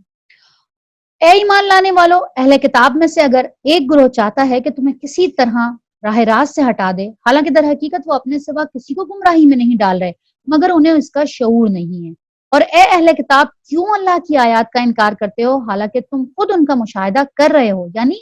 تمہاری آنکھوں کے سامنے موجود ہے کہ جو باتیں تمہاری کتاب میں لکھی ہوئی تھی وہ ساری کی ساری اے ٹو زی پوری ہو رہی ہیں، ہر چیز تمہارے سامنے ہے، پھر تم کیوں انکار کر رہے ہو اہل کتاب؟ اے اہل کتاب کیوں حق کو باطل کا رنگ چڑھا کر مشتبہ بنا دیتے ہو؟ یعنی تم شک میں لوگوں کو مبتلا کر دیتے ہو، کیوں جانتے بوجھتے حق کو چھپاتے ہو؟ اہل کتاب میں سے ایک گروہ کہتا ہے اس نبی کے ماننے والوں پر جو کچھ نازل ہوا ہے اس پر صبح ایمان لاؤ اور شام کو اس سے انکار کر دو، شاید اس ترکیب سے یہ لوگ اپنے ایمان سے پھر جائیں۔ یعنی ان کا ایک گروہ، انہوں نے یہ پلاننگ کی یہودیوں اور عیسائیوں نے کہ اچھا یہ لوگ تو ایسے نہیں مانتے، ان لوگوں نے یہ دیکھا، ہر طرح سے دیکھ لیا کہ جو ایک دفعہ کلمہ پڑھ لیتا ہے، جو ایک دفعہ محمد صلی اللہ علیہ وسلم کے اوپر ایمان لے آتا ہے، اس پہ جتنا مرضی ظلم ہو جائے، جتنا مرضی اس کو مارا جائے، پیٹا جائے، اس کا سوشل بائیکاٹ کیا جائے، وہ واپس نہیں پلٹتا۔ تو ان کو واپس کیسے پلٹائیں؟ انہوں نے پھر ایک سازش کی کہ ایسا کرتے ہیں کہ ہمارے درمیان جو بڑے بڑے عالم ہیں، جو بڑے بڑے علماء بنے بیٹھے ہوئے ہیں یہودیوں اور عیسائیوں کے، وہ سب کے سب جائیں گے اور اللہ کے رسول صلی اللہ علیہ وسلم کے ہاتھ پر بیعت کریں گے اور کہیں گے ٹھیک ہے ہم ایمان لے آئے، پورا دن ان کے ساتھ گزاریں گے اور سارا وقت ان کے ساتھ ٹھہر کر شام کو ہوگی تو پھر ہم یہ کہیں گے کہ بس بھائی ہم نے صبح سے شام تک دیکھا، بڑے سچے دل سے آئے تھے ہم، اور ہم نے دیکھ لیا کچھ بھی نہیں ہے، یہ جھوٹے ہیں، اور شام کو ہم کہیں گے کہ ہم نے ان کی اصلیت دیکھ لی، اب ہم واپس ایمان سے پھر رہے ہیں کیونکہ ہم تو بڑے سچے دل سے آئے تھے لیکن یہاں پہ تو کچھ بھی نہیں ہے، یہ تو جھوٹ ہے سب۔ تو ہماری اس حرکت سے کیا ہوگا کہ جو ابھی کچے ایمان والے لوگ ہیں وہ ان کے دل میں یہ خیال آئے گا کہ ہاں واقعی یار یہ لوگ تو بڑے سچے دل سے آئے تھے اور اب واقعی کوئی نہ کوئی چیز تو انہوں نے دیکھی ہوگی، آخر یہ عالم ہیں بڑے، اور اب یہ واپس چھوڑ کے جا رہے ہیں تو ہمیں بھی سوچنا چاہیے۔ یعنی جو کمزور ایمان کے لوگ ہیں ان کو واپس پلٹانے کا ایک طریقہ یہ ہے، اللہ نے خود ہی نے بیان کر دیا، انہوں نے یہ حرکت کی تھی تو اللہ تعالیٰ نے کہا کہ یہ حرکت کرنے کے لیے جا رہے ہیں، اور اے نبی صلی اللہ علیہ وسلم کیا کہا انہوں نے کہ شاید اس ترکیب سے یہ لوگ اپنے ایمان سے پھر جائیں۔ نیز یہ لوگ آپس میں کہتے ہیں کہ اپنے مذہب والوں کے سوا کسی کی بھی بات نہ مانو، یعنی آپس میں یہ کہتے ہیں کہ ہم جا تو رہے ہیں لیکن ہم اندر سے ایک دوسرے کی ہی بات مانیں گے۔ اے نبی صلی اللہ علیہ وسلم ان سے کہہ دو کہ اصل میں تو ہدایت اللہ کی ہدایت ہے اور یہ اسی کی دین ہے کہ وہ کسی کو وہی کچھ دے دیا جائے جو کبھی تم کو دیا گیا تھا، یعنی تمہاری جو اصل میں دشمنی کی وجہ ہے وہ تو یہ نبوت ہے، اس وجہ سے تم تعصب کا شکار ہو اور اسی وجہ سے تمہاری دشمنی ہے کہ تم یہ چاہتے تھے کہ بنی اسرائیل کو یہ نبوت ملے اور اللہ نے جس کو چاہا وہ دے دیا، تو جو تمہیں کبھی ملا تھا، تمہیں اللہ تعالیٰ نے فضیلت دی تھی ساری قوموں کے اوپر، اب اللہ نے کسی اور کو دے دیا، یا یہ کہ دوسروں کو تمہارے رب کے حضور پیش کرنے کے لیے تمہارے خلاف کوئی قوی حجت مل جائے۔ اے نبی صلی اللہ علیہ وسلم ان سے کہو کہ فضل اور شرف اللہ کے اختیار میں ہے، جسے چاہے عطا فرمائے، وہ وسیع النظر ہے، یعنی اس کی تو نظر اتنی وسیع ہے جو کچھ تم دیکھ بھی نہیں رہے وہ اللہ وہ بھی دیکھ لیتا ہے، اور وہ سب کچھ جانتا ہے اور اپنی رحمت کے لیے جس کو چاہتا ہے مخصوص کر لیتا ہے۔ یعنی اللہ تعالیٰ تم سے ڈکٹیشن نہیں لے گا، تمہاری خواہشات کے پیچھے نہیں چلے گا کہ تم جو چاہو گے اللہ صرف اسی پر نبوت بھیجے گا، اسی کو اپنے لیے چنے گا۔ اللہ کا فضل بہت بڑا ہے، اور اہل کتاب میں سے کوئی تو ایسا ہے کہ اگر تم اس کے اعتماد پر مال اور دولت کا ایک ڈھیر بھی دے دو تو وہ تمہارا مال تمہیں ادا کر دے گا، اور کسی کا حال یہ ہے کہ تم اگر ایک دینار بھی کے معاملے میں بھی اس پر بھروسہ کرو تو وہ ادا نہیں کرے گا، الا یہ کہ تم اس کے سر پر سوار ہو جاؤ۔ ان کی اس اخلاقی حالت کا سبب یہ ہے کہ یہ کہتے ہیں کہ امیوں یعنی غیر یہودیوں کے معاملے میں ہم پر کوئی پکڑ نہیں ہے۔ یہ آج تک یہودیوں کا یہی معاملہ ہے، یہ اس وقت بھی یہی کہتے تھے کہ ہم صرف یہودی کے ساتھ زیادتی نہیں کر سکتے، غیر یہودی کو ہم ماریں پیٹیں، اس کا گھر چھین لیں، اس کی جائیداد چھین لیں، ہم جو مرضی کریں ہمارے لیے جائز ہے، اللہ نے ہمارے لیے جائز کر دیا، ہمارے پر کوئی پکڑ نہیں ہوگی۔ یہ اس وقت بھی یہودیوں کا یہی عقیدہ تھا اور آج تک یہودیوں کا یہی عقیدہ ہے کہ ہم صرف یہودیوں کو نہیں مار سکتے، باقی ہم ہر قوم کے اوپر ظلم اور زیادتی کر سکتے ہیں۔ یہ وہ بات ہے محض جھوٹ گھڑ کر اللہ کی طرف منسوب کرتے ہیں، کیونکہ یہ کہتے تھے کہ یہ ہمارے اوپر نازل ہوئی ہے یہ چیز نا، اور ہمارے لیے یہ چیز کھلی ہے، ہمیں چھوٹ دی گئی ہے، تو اللہ تعالیٰ کہتا ہے یہ جھوٹی بات ہے جو یہ لوگ اللہ کی طرف منسوب کرتے ہیں، حالانکہ انہیں معلوم ہے کہ اللہ نے ایسی کوئی بات نہیں فرمائی، آخر کیوں ان سے باز پرست نہیں ہوگی۔ جو بھی اپنے عہد کو پورا کرے گا اور برائی سے بچ کر رہے گا وہ اللہ کا محبوب بنے گا، کیونکہ اللہ پرہیزگار لوگوں کو اللہ کو پسند ہے۔ اب دیکھیں یہاں پہ ایک اور چیز آ گئی، پھر اللہ نے کیا کہا، فَإِنَّ اللَّهَ يُحِبُّ الْمُتَّقِينَ، اللہ کن لوگوں سے محبت کرتا ہے؟ اللہ متقین لوگوں سے محبت کرتا ہے، اور متقی کیسے بنا جاتا ہے؟ من اوفا بعہدہ واتقا، جو اپنے وعدوں کو پورا کرتے ہیں، برائیوں سے بچ کر رہتے ہیں، وہ متقین کی لسٹ میں آ جاتے ہیں، اور پھر ان متقین سے اللہ محبت کرتا ہے۔ رہے وہ لوگ جو اللہ کے عہد اور اپنی قسموں کو تھوڑی سی قیمت پر بیچ ڈالتے ہیں تو ان کے لیے آخرت میں کوئی حصہ نہیں ہے۔ یہ وہی بات آ گئی کہ یہ لوگ کیا کرتے تھے کہ کوئی بھی ان سے آتا تھا، فتویٰ لیتا تھا، اور کس بات کے اوپر کہ ان کو سال بھر کا غلہ مل جائے گا، ان کو راشن مل جائے گا، ان کے گھروں میں چیز پہنچ جائے گی، اور یہ اپنی مرضی کا، ان کی مرضی کا فتویٰ دے دیا کرتے تھے۔ وہی چیز جو آج کل ہمارے ہاں ہم دیکھتے ہیں، ابھی ہم پچھلی کلاس میں بھی بات کر رہے تھے کہ حلالہ کا جو فتویٰ دے دیتے ہیں، خود مولوی بیٹھے ہوئے ہوتے ہیں، یہ کس وجہ سے؟ دنیا کی تھوڑی سی چیزوں کی وجہ سے اللہ کی آیات کو بیچ دیتے ہیں، اللہ کے عہد کو بیچ دیتے ہیں۔ تو اللہ کہتا ہے ان لوگوں کا آخرت میں کوئی حصہ نہیں ہے۔ اور یہ دو چیزیں کتنی خطرناک ہیں، بالکل وہی آیت ریپیٹ ہوئی ہے کہ اللہ قیامت کے روز نہ ان سے بات کرے گا، نہ ان کی طرف دیکھے گا، اور نہ انہیں پاک کرے گا، اور جب پاک نہیں کرے گا تو یہ جنت میں داخل بھی نہیں ہو سکیں گے، بلکہ ان کے لیے تو دردناک سزا ہے، سخت دردناک سزا ہے۔ ان میں سے کچھ لوگ ایسے ہیں جو کتاب پڑھتے ہوئے اس طرح زبان کا الٹ پھیر کرتے ہیں کہ تم سمجھو کہ وہ جو کچھ پڑھ رہے ہیں وہ کتاب ہی کی عبارت ہے، حالانکہ وہ کتاب کی عبارت نہیں ہوتی۔ وہ کہتے ہیں کہ یہ جو کچھ ہم پڑھ رہے ہیں یہ خدا کی طرف سے، حالانکہ وہ خدا کی طرف سے نہیں ہوتا۔ وہ جان بوجھ کر جھوٹ بات اللہ کی طرف منسوب کر دیتے ہیں۔ کسی انسان کا یہ کام نہیں کہ اللہ تو اس کو کتاب اور حکم اور نبوت عطا فرمائے اور وہ لوگوں سے کہے کہ تم اللہ کے بجائے میرے بندے بن جاؤ۔ وہ تو یہی کہے گا کہ سچے ربانی بنو، یعنی اللہ والے بنو، جیسا کہ اس کتاب کی تعلیم کا تقاضا ہے، جسے تم پڑھتے بھی ہو اور پڑھاتے بھی ہو۔ اور تم سے ہرگز یہ نہیں کہے گا کہ فرشتوں کو یا پیغمبروں کو اپنا رب بنا لو۔ کیا یہ ممکن ہے کہ ایک نبی تمہیں کفر کا حکم دے جبکہ تم مسلم ہو؟ یعنی حضرت عیسیٰ کے ماننے والوں سے یہ سوال ہو رہا ہے، یہودیوں سے یہ بات کی جا رہی ہے کہ تم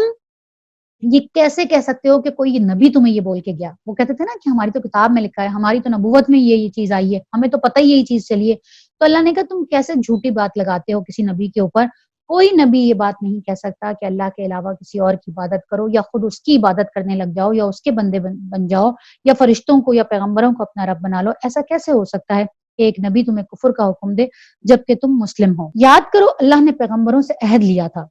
ایک عہد تو ہمارا ہوا تھا نا، عہد الست جس کو کہتے ہیں۔ انشاءاللہ تعالی ہم سورہ اعراف میں پڑھیں گے عہد الست کے بارے میں کہ اللہ تعالیٰ نے جب دنیا بنائی تو حضرت آدم سے لے کر اور قیامت تک جو آخری شخص پیدا ہوگا ان سب کی روحوں کو، تمام جنات کی روحوں کو، تمام فرشتوں کی روحوں کو اللہ تعالیٰ نے حاضر کیا، اور ان سب سے اللہ تعالیٰ نے پوچھا تھا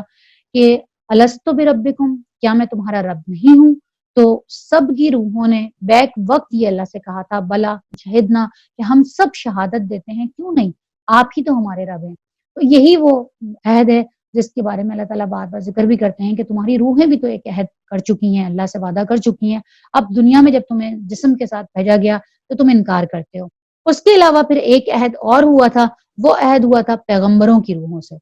اس کے اندر تمام نبیوں اور پیغمبروں کو اللہ تعالیٰ نے ان کی روحوں کو بلایا تھا، اور ان سے اللہ تعالیٰ نے کہا تھا کہ آج ہم نے تمہیں کتاب اور حکمت اور دانش سے نوازا ہے، کل اگر کوئی دوسرا رسول تمہارے پاس اسی تعلیم کی تصدیق کرتا ہوا آئے گا جو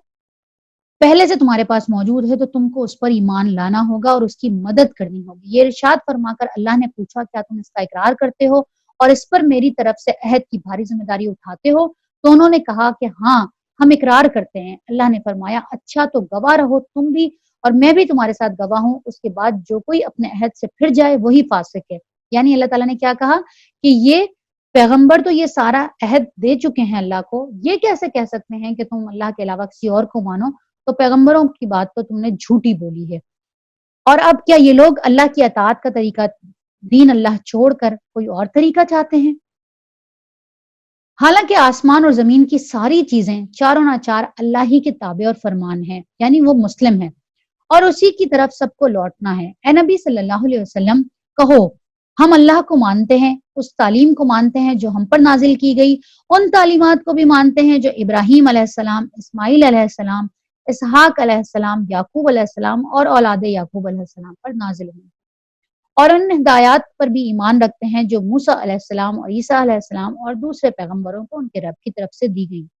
ہم ان کے درمیان فرق نہیں کرتے اور ہم اللہ کے تابع فرمان مسلم ہیں۔ اس فرما برداری اور اسلام کے سوا جو شخص کوئی اور طریقہ اختیار کرنا چاہے اس کا وہ طریقہ ہرگز قبول نہیں کیا جائے گا اور آخرت میں وہ ناکام اور نامراد رہے گا۔ کیسے ہو سکتا ہے کہ اللہ ان لوگوں کو ہدایت بخشے جنہوں نے نعمت ایمان پا لینے کے بعد پھر کفر اختیار کیا، حالانکہ وہ خود اس بات پر گواہی دے چکے ہیں کہ یہ رسول حق پر ہے اور ان کے پاس روشن نشانیاں بھی آ چکی ہیں۔ اللہ ظالموں کو تو ہدایت نہیں دیا کرتا۔ ان کے ظلم کا صحیح بدلہ یہی ہے کہ ان پر اللہ اور فرشتوں اور تمام انسانوں کی لعنت پڑے۔ اسی حالت میں وہ ہمیشہ رہیں گے اور نہ ان کی سزا میں کوئی کمی ہوگی اور نہ ہی انہیں مہلت دی جائے گی۔ البتہ وہ لوگ بچ جائیں گے جو اس کے بعد توبہ کر کے اپنے طرز عمل کی اصلاح کر لیں۔ اللہ بخشنے والا اور رحم کرنے والا ہے۔ یہ توبہ مرنے سے پہلے کی توبہ ہے۔ یہ توبہ اس دن سے پہلے کی توبہ ہے جب سورج مشرق کے بجائے مغرب سے طلوع ہوگا، اور اس دن سے پہلے کی توبہ ہے جب زمین سے ایک جانور نکلے گا۔ انشاءاللہ ہم آگے پڑھیں گے کہ وہ توبہ کا دروازہ بند ہونے کا دن ہوگا۔ اس دن کے بعد کسی کو اس کی توبہ فائدہ نہیں دے گی۔ اس سے پہلے پہلے جس نے توبہ کر لی اس کی توبہ اسے فائدہ دے گی، اور اس سے پھر اللہ بخشنے والا اور رحم فرمانے والا ہے۔ مگر جن لوگوں نے ایمان لانے کے بعد کفر اختیار کیا اور اپنے کفر میں بڑھتے ہی چلے گئے تو ان کی توبہ بھی قبول نہیں کی جائے گی۔ ایسے لوگ تو پکے گمراہ ہیں۔ یقین رکھو کہ جن لوگوں نے کفر اختیار کیا اور کفر ہی کی حالت میں جان دی، ان میں سے کوئی اگر اپنے آپ کو سزا سے بچانے کے لیے پوری زمین بھر کر بھی سونا فدیے میں دے دے گا تو اسے قبول نہیں کیا جائے گا۔ ایسے لوگوں کے لیے دردناک سزا ہے، تیار ہے، اور وہ اپنا کوئی مددگار نہیں پائیں گے۔ چوتھا پارہ شروع ہو رہا ہے، آیت بر آ رہی ہے، لن تنالوا البر حتی تنفقوا مما تحبون۔ دوبارہ سے سٹارٹ ہوئی وہی بات، تم نیکی کو ہرگز ہرگز نہیں پہنچ سکتے جب تک کہ تم اپنی وہ چیزیں اللہ کی راہ میں خرچ نہ کر دو جن سے تم محبت کرتے ہو، جو تمہارے دل کے اندر بیٹھا ہوا ہے کہ یہ والا، یہ تو مجھے بہت ہی پسند ہے، یہ تو میں کسی کو ویسے بھی پہننے کے لیے نہیں دے سکتی۔ وہ چیز نکالیے، وہ سامان نکالیے، وہ مت نکالیں کہ جو تمہارا دل ہٹ چکا ہو، ختم ہو چکا ہو۔ اللہ ایک حدیث کے اندر آتا ہے، اللہ کے رسول صلی اللہ علیہ وسلم فرماتے ہیں کہ قیامت کا دن ہوگا اور اللہ تعالیٰ بندے سے کہے گا، میں تیرے پاس آیا تھا، میں بھوکا تھا اور تو نے مجھے کھانا نہ دیا۔ بندہ کہے گا، اللہ تو کیسے بھوکا ہو سکتا ہے، تو کب آیا میرے پاس، تو میرے پاس کبھی نہیں آیا۔ تو اللہ کہے گا، فلاں اور فلاں دن جو تیرے دروازہ کے اوپر آ کے کھڑا ہوا تھا اور جو تجھ سے رزق مانگ رہا تھا اور جو تجھ سے ہاتھ پھیلا کے کھانا مانگ رہا تھا، وہ میں ہی تو تھا اور تو نے مجھے دھتکار دیا تھا، تو آج تو بھی دھتکارا جائے گا۔ پھر اللہ فرمائے گا کہ میں برہنہ تھا، میرے پاس کپڑے نہیں تھے اور میں نے تجھ سے کپڑے مانگے تو نے مجھے کپڑے نہ دیے۔ تو بندہ کہے گا، اللہ تو کیسے برہنہ ہو سکتا ہے، تجھے کیسے انکار کیا جا سکتا ہے۔ تو اللہ تعالیٰ فرمائے گا، فلاں اور فلاں دن جو شخص تھا اور جو پھٹے پرانے کپڑوں میں آیا تھا اور جو تجھ سے مانگ رہا تھا اور تو نے اسے دھتکار دیا تھا، وہ میں ہی تو تھا۔ تو یعنی اللہ تعالیٰ جب آپ کسی کو کوئی چیز دیتے ہیں تو یہ ذہن میں رکھیں کہ وہ اللہ کو دے رہے ہیں۔ آپ جیسی آپ لینا چاہتے ہیں آخرت کے اندر ویسی دینا شروع کر دیں۔ اگر آپ چاہتے ہیں کہ آخرت کے اندر ساری دنیا اچھے کپڑوں کے اندر ہو، سارے لوگ جو اللہ کی طرف سے انعام پائیں اور آپ کو پھٹے ہوئے کپڑے ملے، تو یہ یاد رکھیں کہ یہ وہی پھٹے ہوئے، وہی فیڈ ہوئے، وہی کلر اترے ہوئے، وہی دل اترے ہوئے کپڑے ہوں گے جو دنیا میں آپ اللہ کے نام پر دیتے تھے۔ جیسے دیں گے ویسے ہی وہاں پر پائیں گے۔ تو اللہ فرماتا ہے کہ تم کبھی بھی نیکی کو نہیں پہنچ سکتے، پہنچ ہی نہیں سکتے۔ لن تنالوا البر حتی تنفقوا مما تحبون، جب تک جو جن چیزوں کی محبت تمہارے اندر بسی ہوئی ہے، اندر کھبی ہوئی ہے، جب تک تم وہ اللہ کے لیے نکالنے کے لیے آمادہ نہیں ہوگے کہ ہاں ٹھیک ہے یہ اللہ کے لیے دینا ہے تو سب سے اچھا والا نکال کے دو، جب تک تمہاری یہ کیفیت نہیں ہو جاتی تم اپنے آپ کو نیک مت سمجھو۔ اللہ کرے کہ ہمارے دلوں کے اندر یہ کیفیت پیدا ہو جائے، اللہ کرے کہ ہم ان لوگوں میں شامل ہو جائیں جن کے لیے اللہ کہتا ہے کہ ہاں یہ نیکوکار ہیں۔ اور جو کچھ بھی تم خرچ کرو گے اللہ اس سے بے خبر نہ ہوگا۔ کھانے کی یہ ساری چیزیں جو شریعت محمدی میں حلال ہیں، بنی اسرائیل کے لیے بھی حلال تھیں، البتہ بعض چیزیں ایسی تھیں جنہیں تورات کے نازل کیے جانے سے پہلے اسرائیل نے اپنے اوپر خود حرام کر لیا تھا۔ ان سے کہو اگر تم اپنے اعتراض میں سچے ہو تو لاؤ تورات اور پیش کرو اس کی کوئی عبارت۔ اس کے بعد بھی جو لوگ اپنی جھوٹی گھڑی ہوئی باتیں اللہ سے منسوب کرتے ہیں وہی در حقیقت ظالم ہے۔ کہو اللہ نے جو کچھ فرمایا ہے وہ سب سچ فرمایا ہے۔ لوگوں نے ایک اعتراض کیا اللہ کے رسول کے اوپر، جو علماء تھے انہوں نے اعتراض کیا کہ آپ نے کھانے پینے کی بعض ایسی چیزوں کو حلال قرار دے دیا ہے جو پچھلے انبیاء میں زمانے سے حرام آ رہی تھی۔ اسی اعتراض کا جواب یہاں پہ دیا گیا ہے کہ بنی اسرائیل نے محض اس کو اپنے اوپر خود بکراہت کسی وجہ سے انہوں نے کہہ دیا تھا کہ بھئی میں یہ نہیں کھاؤں گا. جیسے کچھ روایات کے اندر یہ پتہ چلتا ہے اور بعد والی آیات سے بھی پتہ چلتا ہے کہ اونٹ اور خرگوش وغیرہ کی حرمت کا جو حکم بائبل میں لکھا ہے وہ اصل میں تورات کا حکم نہیں ہے، بلکہ یہودی علماء نے بعد میں اسے داخل کر دیا ہے. یعنی کچھ چیزیں ایسی تھی جو وہ بکراہت نہیں کھاتے تھے، حرام نہیں کی گئی تھی ان کے اوپر، اور کچھ چیزیں ایسی تھی کہ جو اللہ تعالیٰ نے بعد میں ان کے اوپر سزا کے طور پہ حرام کر دی تھی. جن میں کیا تھا کہ جانوروں کی، جیسے ہمارے لیے چربی حلال ہے نا، چربی ان کے اوپر حرام تھی. ان کو اللہ تعالیٰ نے سختی سے کہا تھا کہ یہ چربی نہیں کھا سکتے. اسی طرح سے ناخن والے جو جانور ہیں وہ بھی حرام تھے. اور آگے ابھی حرام اور حلال کا کافی تفصیل سے آئے گا انشاءاللہ تعالیٰ، اس میں بھی ہم دیکھیں گے. تو یہاں پہ اللہ نے کیا کہا کہ کہو تم یکسو ہو کر ابراہیم کے طریقے کی پیروی کرنی چاہیے، اور ابراہیم شرک کرنے والوں میں سے نہیں تھا. بے شک سب سے پہلی عبادت گاہ جو انسانوں کے لیے تعمیر ہوئی وہ وہی ہے جو مکہ میں واقع ہے، یعنی خانہ کعبہ، جو دنیا میں سب سے پہلے اس کو جبریل علیہ السلام نے بنایا تھا، فرشتوں نے. اور پھر اس کے بعد حضرت آدم علیہ السلام کو انہوں نے، جبریل علیہ السلام آدم علیہ السلام کو یہاں پر لے کر آئے اور حضرت آدم علیہ السلام نے اس کی تعمیر کی. تیسری مرتبہ پھر حضرت ابراہیم علیہ السلام نے اس کو بنایا تھا. بے شک سب سے پہلی عبادت کا جو انسانوں کے لیے تعمیر ہوئی وہ وہی ہے جو مکہ میں ہے، اس کو خیر اور برکت دی گئی تھی اور تمام جہان والوں کے لیے مرکز ہدایت بنایا گیا تھا. اس میں کھلی ہوئی نشانیاں ہیں. ابراہیم کا مقام عبادت ہے اور اس کا حال یہ ہے کہ جو بھی اس میں چلا جاتا ہے وہ پھر امن میں آ جاتا ہے. کیا کہا اللہ تعالیٰ نے؟ اس میں داخل ہوا وہ مامون ہو گیا، یعنی امن میں آ گیا. لوگوں پر اللہ کا یہ حق ہے کہ جو اس گھر تک پہنچنے کی استطاعت رکھتا ہو وہ اس کا حج کرے، اور جو کوئی اس حکم کی پیروی سے انکار کرے تو اسے معلوم ہو جانا چاہیے کہ اللہ تمام دنیا والوں سے بے نیاز ہے. حدیث کے اندر آتا ہے کہ جو شخص بھی مال، اسباب اور استطاعت رکھنے کے باوجود اللہ کے گھر کا حج نہ کرے تو اسے اختیار ہے، یا وہ یہودی ہو کے مرے، عیسائی ہو کے مرے، یا مجوسی ہو کے مرے، جو کوئی بھی ہو کے مرے، اللہ کو اس کی کوئی پرواہ نہیں ہے. یعنی اتنی سخت حکم ہے. یہ حج اللہ کی طرف سے جو ارکان فرض ہیں ان میں سے یہ ایک ہے. جب استطاعت ہو جائے، بہت سارے لوگوں کو ہم دیکھتے ہیں کروڑ پتی، ارب پتی ہوتے ہیں لیکن کبھی ان کا رجحان گیا ہی نہیں ہوتا کہ وہ حج کرنے چلے جائیں. ایسے لوگوں کے لیے بہت سخت وعید ہے اللہ کی طرف سے کہ پھر ان کو اختیار ہے وہ یہودی ہو کے مریں یا عیسائی ہو کے مریں. اللہ ان لوگوں سے بے نیاز ہے. کہو اے اہل کتاب تم کیوں اللہ کی باتیں ماننے سے انکار کرتے ہو؟ جو حرکتیں تم کر رہے ہو اللہ سب کچھ دیکھ رہا ہے. کہو اے اہل کتاب یہ تمہاری کیا روش ہے کہ جو اللہ کی بات مانتا ہے اسے بھی تم اللہ کے راستے سے روکتے ہو اور چاہتے ہو کہ وہ ٹیڑھی راہ پر چلے، حالانکہ تم خود اس کے راہ راست ہونے پر گواہ ہو. تمہاری حرکتوں سے اللہ غافل نہیں ہے.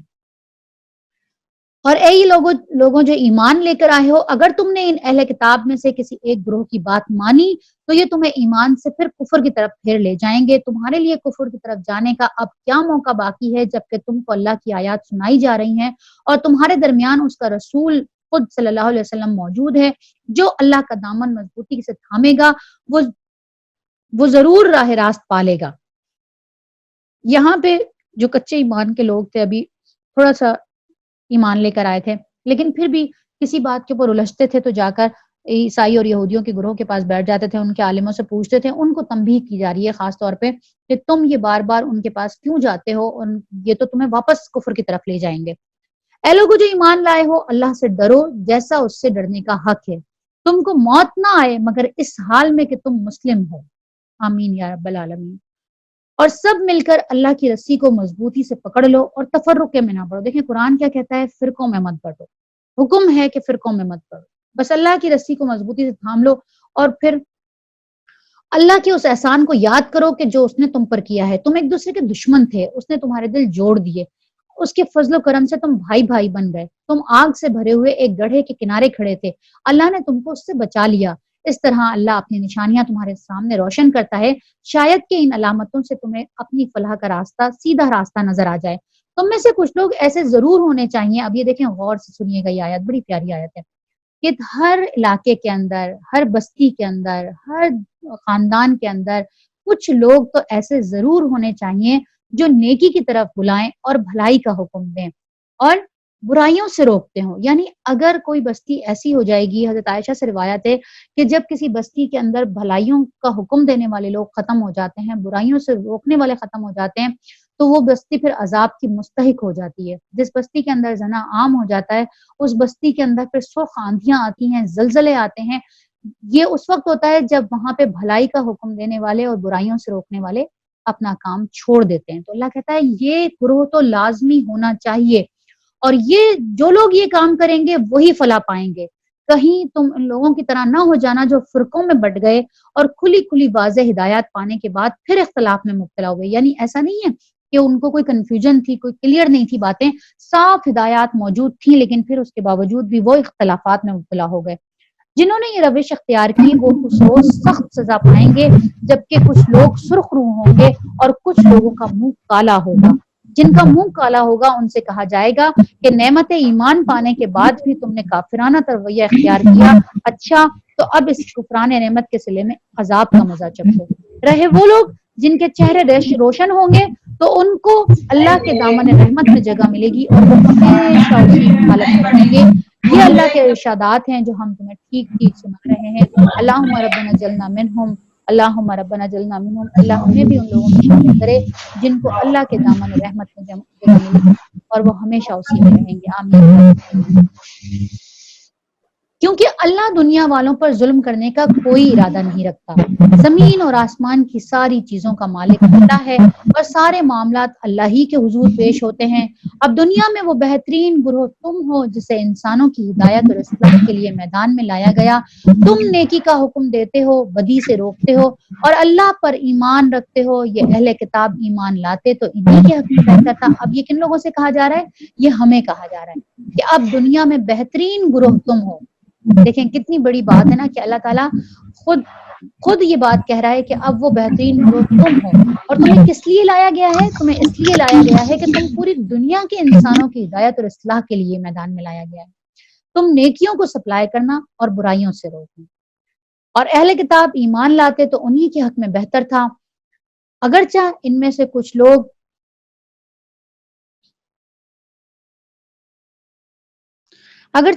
کچھ لوگ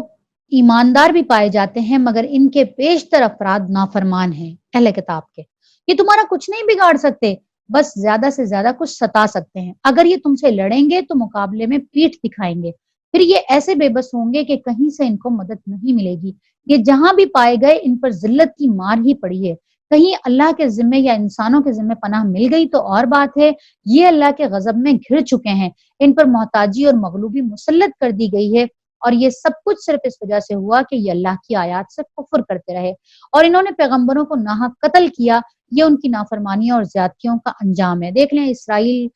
پوری دنیا کے اندر اسرائیل کے لیے، یہودیوں کے لیے کوئی جگہ نہیں بچی تھی نا۔ یہ تو انہوں نے دوبارہ سے ساری دنیا سے یہودیوں کو جمع کر کے اور گریٹر اسرائیل بنانے کے لیے جو انہوں نے فلسطین پہ قبضہ کیا ہے، یہ پوری دنیا کے اندر ان کو اللہ نے کہا کہ کہیں پہ بھی جگہ نہیں ملے گی اللہ یہ کہ یہ انسانوں کی پناہ لے لے کر کہیں پر رہیں۔ اور اب یہ پھر دوبارہ سے اسی سازش کے اندر لگ گئے ہیں، لیکن یہ کس وجہ سے غلبہ پا رہے ہیں؟ اس لیے کہ مسلمان اپنی ایمانی قوت کھو بیٹھے ہیں۔ مسلمانوں کی اگر وہ ایمانی قوت دوبارہ سے لوٹ آئے گی تو پھر ان کو کہیں پہ بھی جگہ نہیں ملے گی۔ مگر سارے یہ ان کی نافرمانیوں اور زیادتیوں کا انجام ہے، مگر سارے اہل کتاب یکساں نہیں ہیں۔ ان میں سے کچھ ایسے بھی ہیں جو راہ راست پر ہیں اور جو راتوں کو اللہ کی آیات پڑھتے ہیں اور اس کے آگے سجدہ ریز ہوتے ہیں، اللہ اور روز آخرت پر ایمان رکھتے ہیں، نیکیوں کا حکم دیتے ہیں، برائیوں سے روکتے ہیں اور بھلائی کے کاموں میں سرگرم رہتے ہیں۔ یہ صالح لوگ ہیں، جو نیکی بھی کریں گے اس کی ناقدری نہیں کی جائے گی۔ اللہ پرہیزگار لوگوں کو خوب جانتا ہے۔ رہے وہ لوگ جنہوں نے کفر کا رویہ اختیار کیا تو اللہ کے مقابلے میں ان کو ان کا مال کچھ بھی کام نہیں دے گا، نہ اولاد۔ وہ تو آگ میں جانے والے لوگ ہیں اور ہمیشہ آگ میں رہیں گے۔ دیکھیں یہ پھر وہی آ گیا، ہم فیہا خالدون وَأُولَئِکَ أَصْحَابُ النَّارِ هُمْ فِیہا خالدون۔ یہ ہمیشہ ہمیشہ آگ میں رہنے والے لوگ ہیں۔ جو کچھ وہ اپنی اس دنیا کی زندگی میں خرچ کر رہے ہیں اس کی مثال اس ہوا کی سی ہے جس میں پالا ہو اور وہ ان لوگوں کی کھیتی پر چلے جنہوں نے اپنے اوپر آپ ظلم کیا ہے اور اسے برباد کر کے رکھ دیا۔ یعنی دنیا کی زندگی میں جو یہ خرچ کر رہے ہیں اس کی مثال ایسی ہے کہ کسی شخص کے پاس بہت ہی اچھی کھیتی ہے، بہت اچھا اس کا کھیت ہو گیا، لیکن کوئی ایسی وبا والی ہوا چلے، کوئی ایسی بیماری والی ہوا چلے کہ جو ساری کی ساری اس کو برباد کر کے رکھ دے۔ اللہ نے ان پر ظلم نہیں کیا بلکہ در حقیقت یہ خود اپنے آپ پر ظلم کر رہے ہیں، یعنی آخرت میں ان کو کچھ بھی نہیں ملے گا۔ اے لوگوں جو ایمان لائے ہو، اپنی جماعت کے لوگوں کے سوا دوسروں کو اپنا رازدار نہیں بناؤ۔ یعنی یہ ان ممالک کے لیے بھی ہے جو مسلمان ممالک ہیں، ان کو بھی ان کے لیے بھی یہ حکم ہے کہ دیکھو کافروں کو اپنے راز نہ بتاؤ، وہ تمہاری خرابی کے کسی موقع سے فائدہ اٹھانے میں نہیں چوکتے، اگر تم نے ان کو رازدار بنا لیا تو تمہاری کسی بھی کمزوری سے وہ فائدہ اٹھا جائیں گے، وہ اس کو چھوڑیں گے نہیں۔ تمہیں جس چیز سے بھی نقصان پہنچے وہی ان کو پسند ہوتا ہے، کہ جس چیز سے بھی تمہیں نقصان پہنچے وہ ان کو محبوب ہے، ان کے دل کا بغض ان کے منہ سے نکلا پڑتا ہے، اور جو کچھ بھی وہ اپنے سینوں میں چھپائے ہوئے ہیں وہ اس سے بھی زیادہ شدید ہے، یعنی اس سے زیادہ چیز نفرت، بغض، حسد یہ اپنے دل میں چھپائے ہوئے ہیں۔ ہم نے تمہیں صاف صاف ہدایات دے دی ہیں، اگر تم عقل رکھتے ہو تو ان سے تعلق رکھنے میں احتیاط برتو گے۔ تم ان سے محبت رکھتے ہو مگر وہ تم سے محبت نہیں رکھتے، حالانکہ تم تمام کتب آسمانی کو مانتے ہو، جب وہ تم سے ملتے ہیں تو کہتے ہیں کہ ہم نے بھی تمہارے رسول اور تمہاری کتاب کو مان لیا ہے، مگر جب وہ جدا ہوتے ہیں تو تمہارے خلاف ان کا غیظ و غضب کا حال یہ ہوتا ہے کہ اپنی انگلیاں چبانے لگتے ہیں۔ ان سے کہہ دو کہ اپنے غصے میں آپ جل مرو، اللہ دلوں کے چھپے ہوئے راز تک جانتا ہے، تمہارا بھلا ہو تو ان کو برا معلوم ہوتا ہے، اور جب تم پر کوئی مصیبت آتی ہے تو یہ خوش ہوتے ہیں، مگر ان کی کوئی تدبیر تمہارے خلاف کارگر نہیں ہو سکتی، بشرط یہ کہ تم صبر سے کام لو اور اللہ سے ڈر کر کام کرتے رہو۔ یعنی ان کی سازشیں، ان کی جو مخالفت تمہارے خلاف ہے اس وقت تو ہوگی جب تم کمزور پڑ جاؤ گے، لیکن اگر تم صبر سے کام لوگے اور تم اللہ کے ساتھ اپنا تعلق بڑھا دو گے اور تمہارے ایمان کا لیول بہت ہائی ہوگا تو ان کی سازشیں تمہارا کچھ بھی بگاڑ نہیں سکیں گی۔ جو کچھ بھی یہ کر رہے ہیں اللہ اس پر حاوی ہے۔ اے پیغمبر صلی اللہ علیہ وسلم، مسلمانوں کے سامنے اس موقع کا ذکر کرو جب تم صبح سویرے اپنے گھر سے نکلے تھے اور احد کے میدان میں مسلمانوں کو جنگ کے لیے جا بجا معمور کر رہے تھے، تو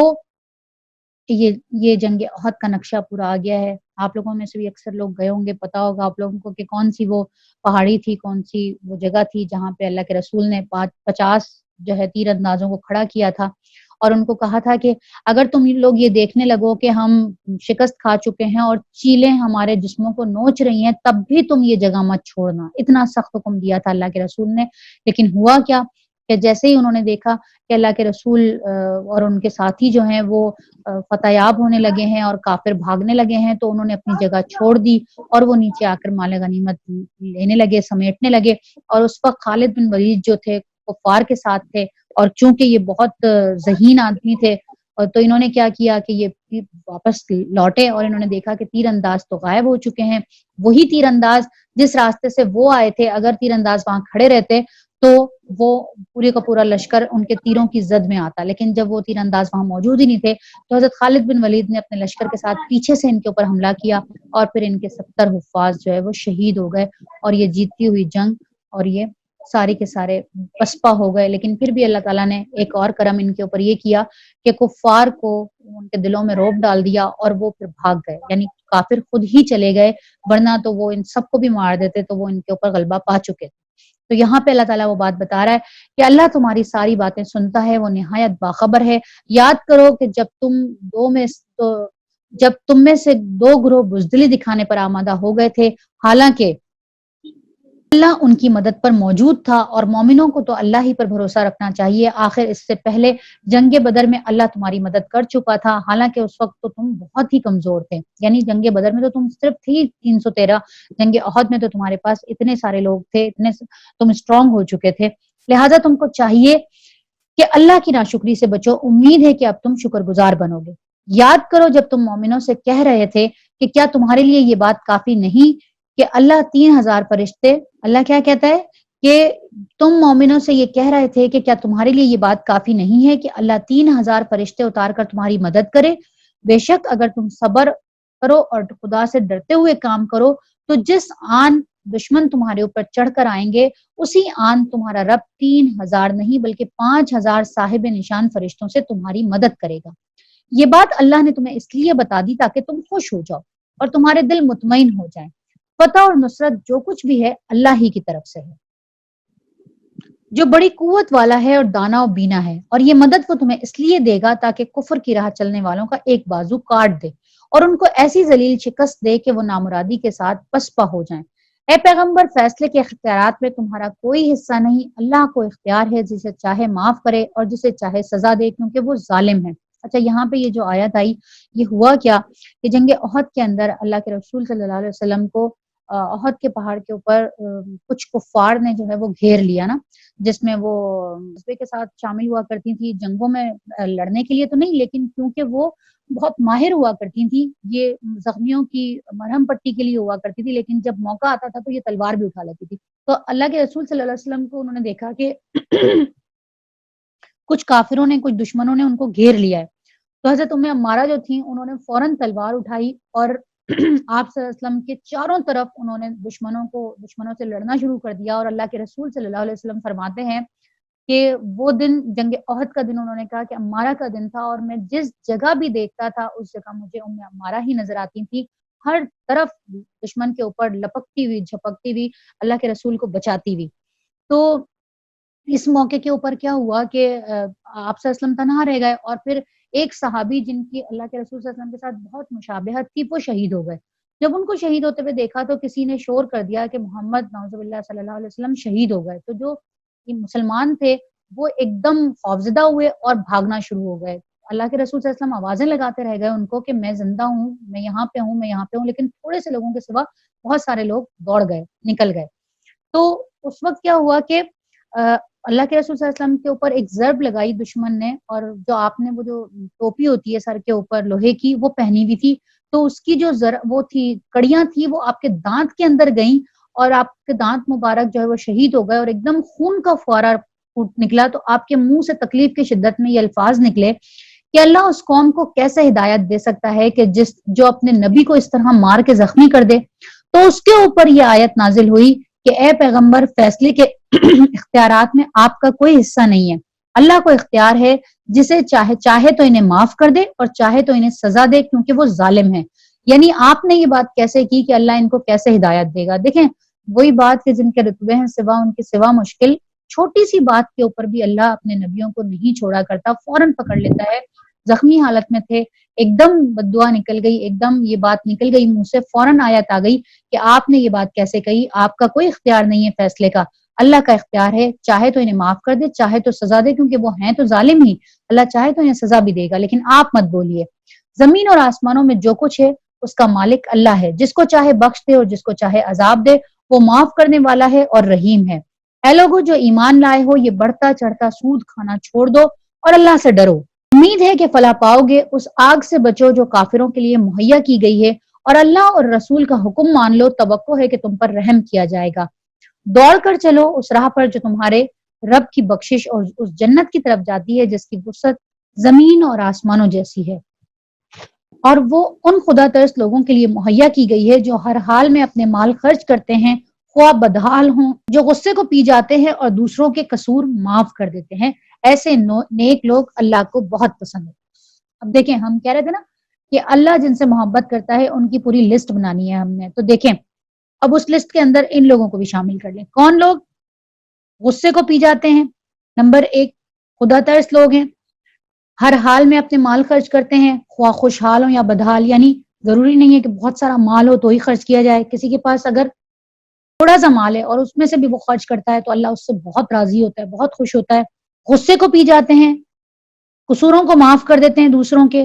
ایسے نیک لوگ اللہ کو بہت پسند ہے۔ واللہ یحب المحسنین، یہ احسان کرنے والے لوگوں کو اللہ بہت محبت کرتا ہے۔ اور جن کا حال یہ ہے کہ اگر کبھی کوئی فحش کام ان سے سرزد ہو جائے، یعنی انسان ہے نا، فرشتے تھوڑی ہیں کہ کبھی کوئی غلطی نہیں کریں گے، غلطی تو کریں گے، کبھی بھی سرزد ہو سکتی ہے کوئی غلطی،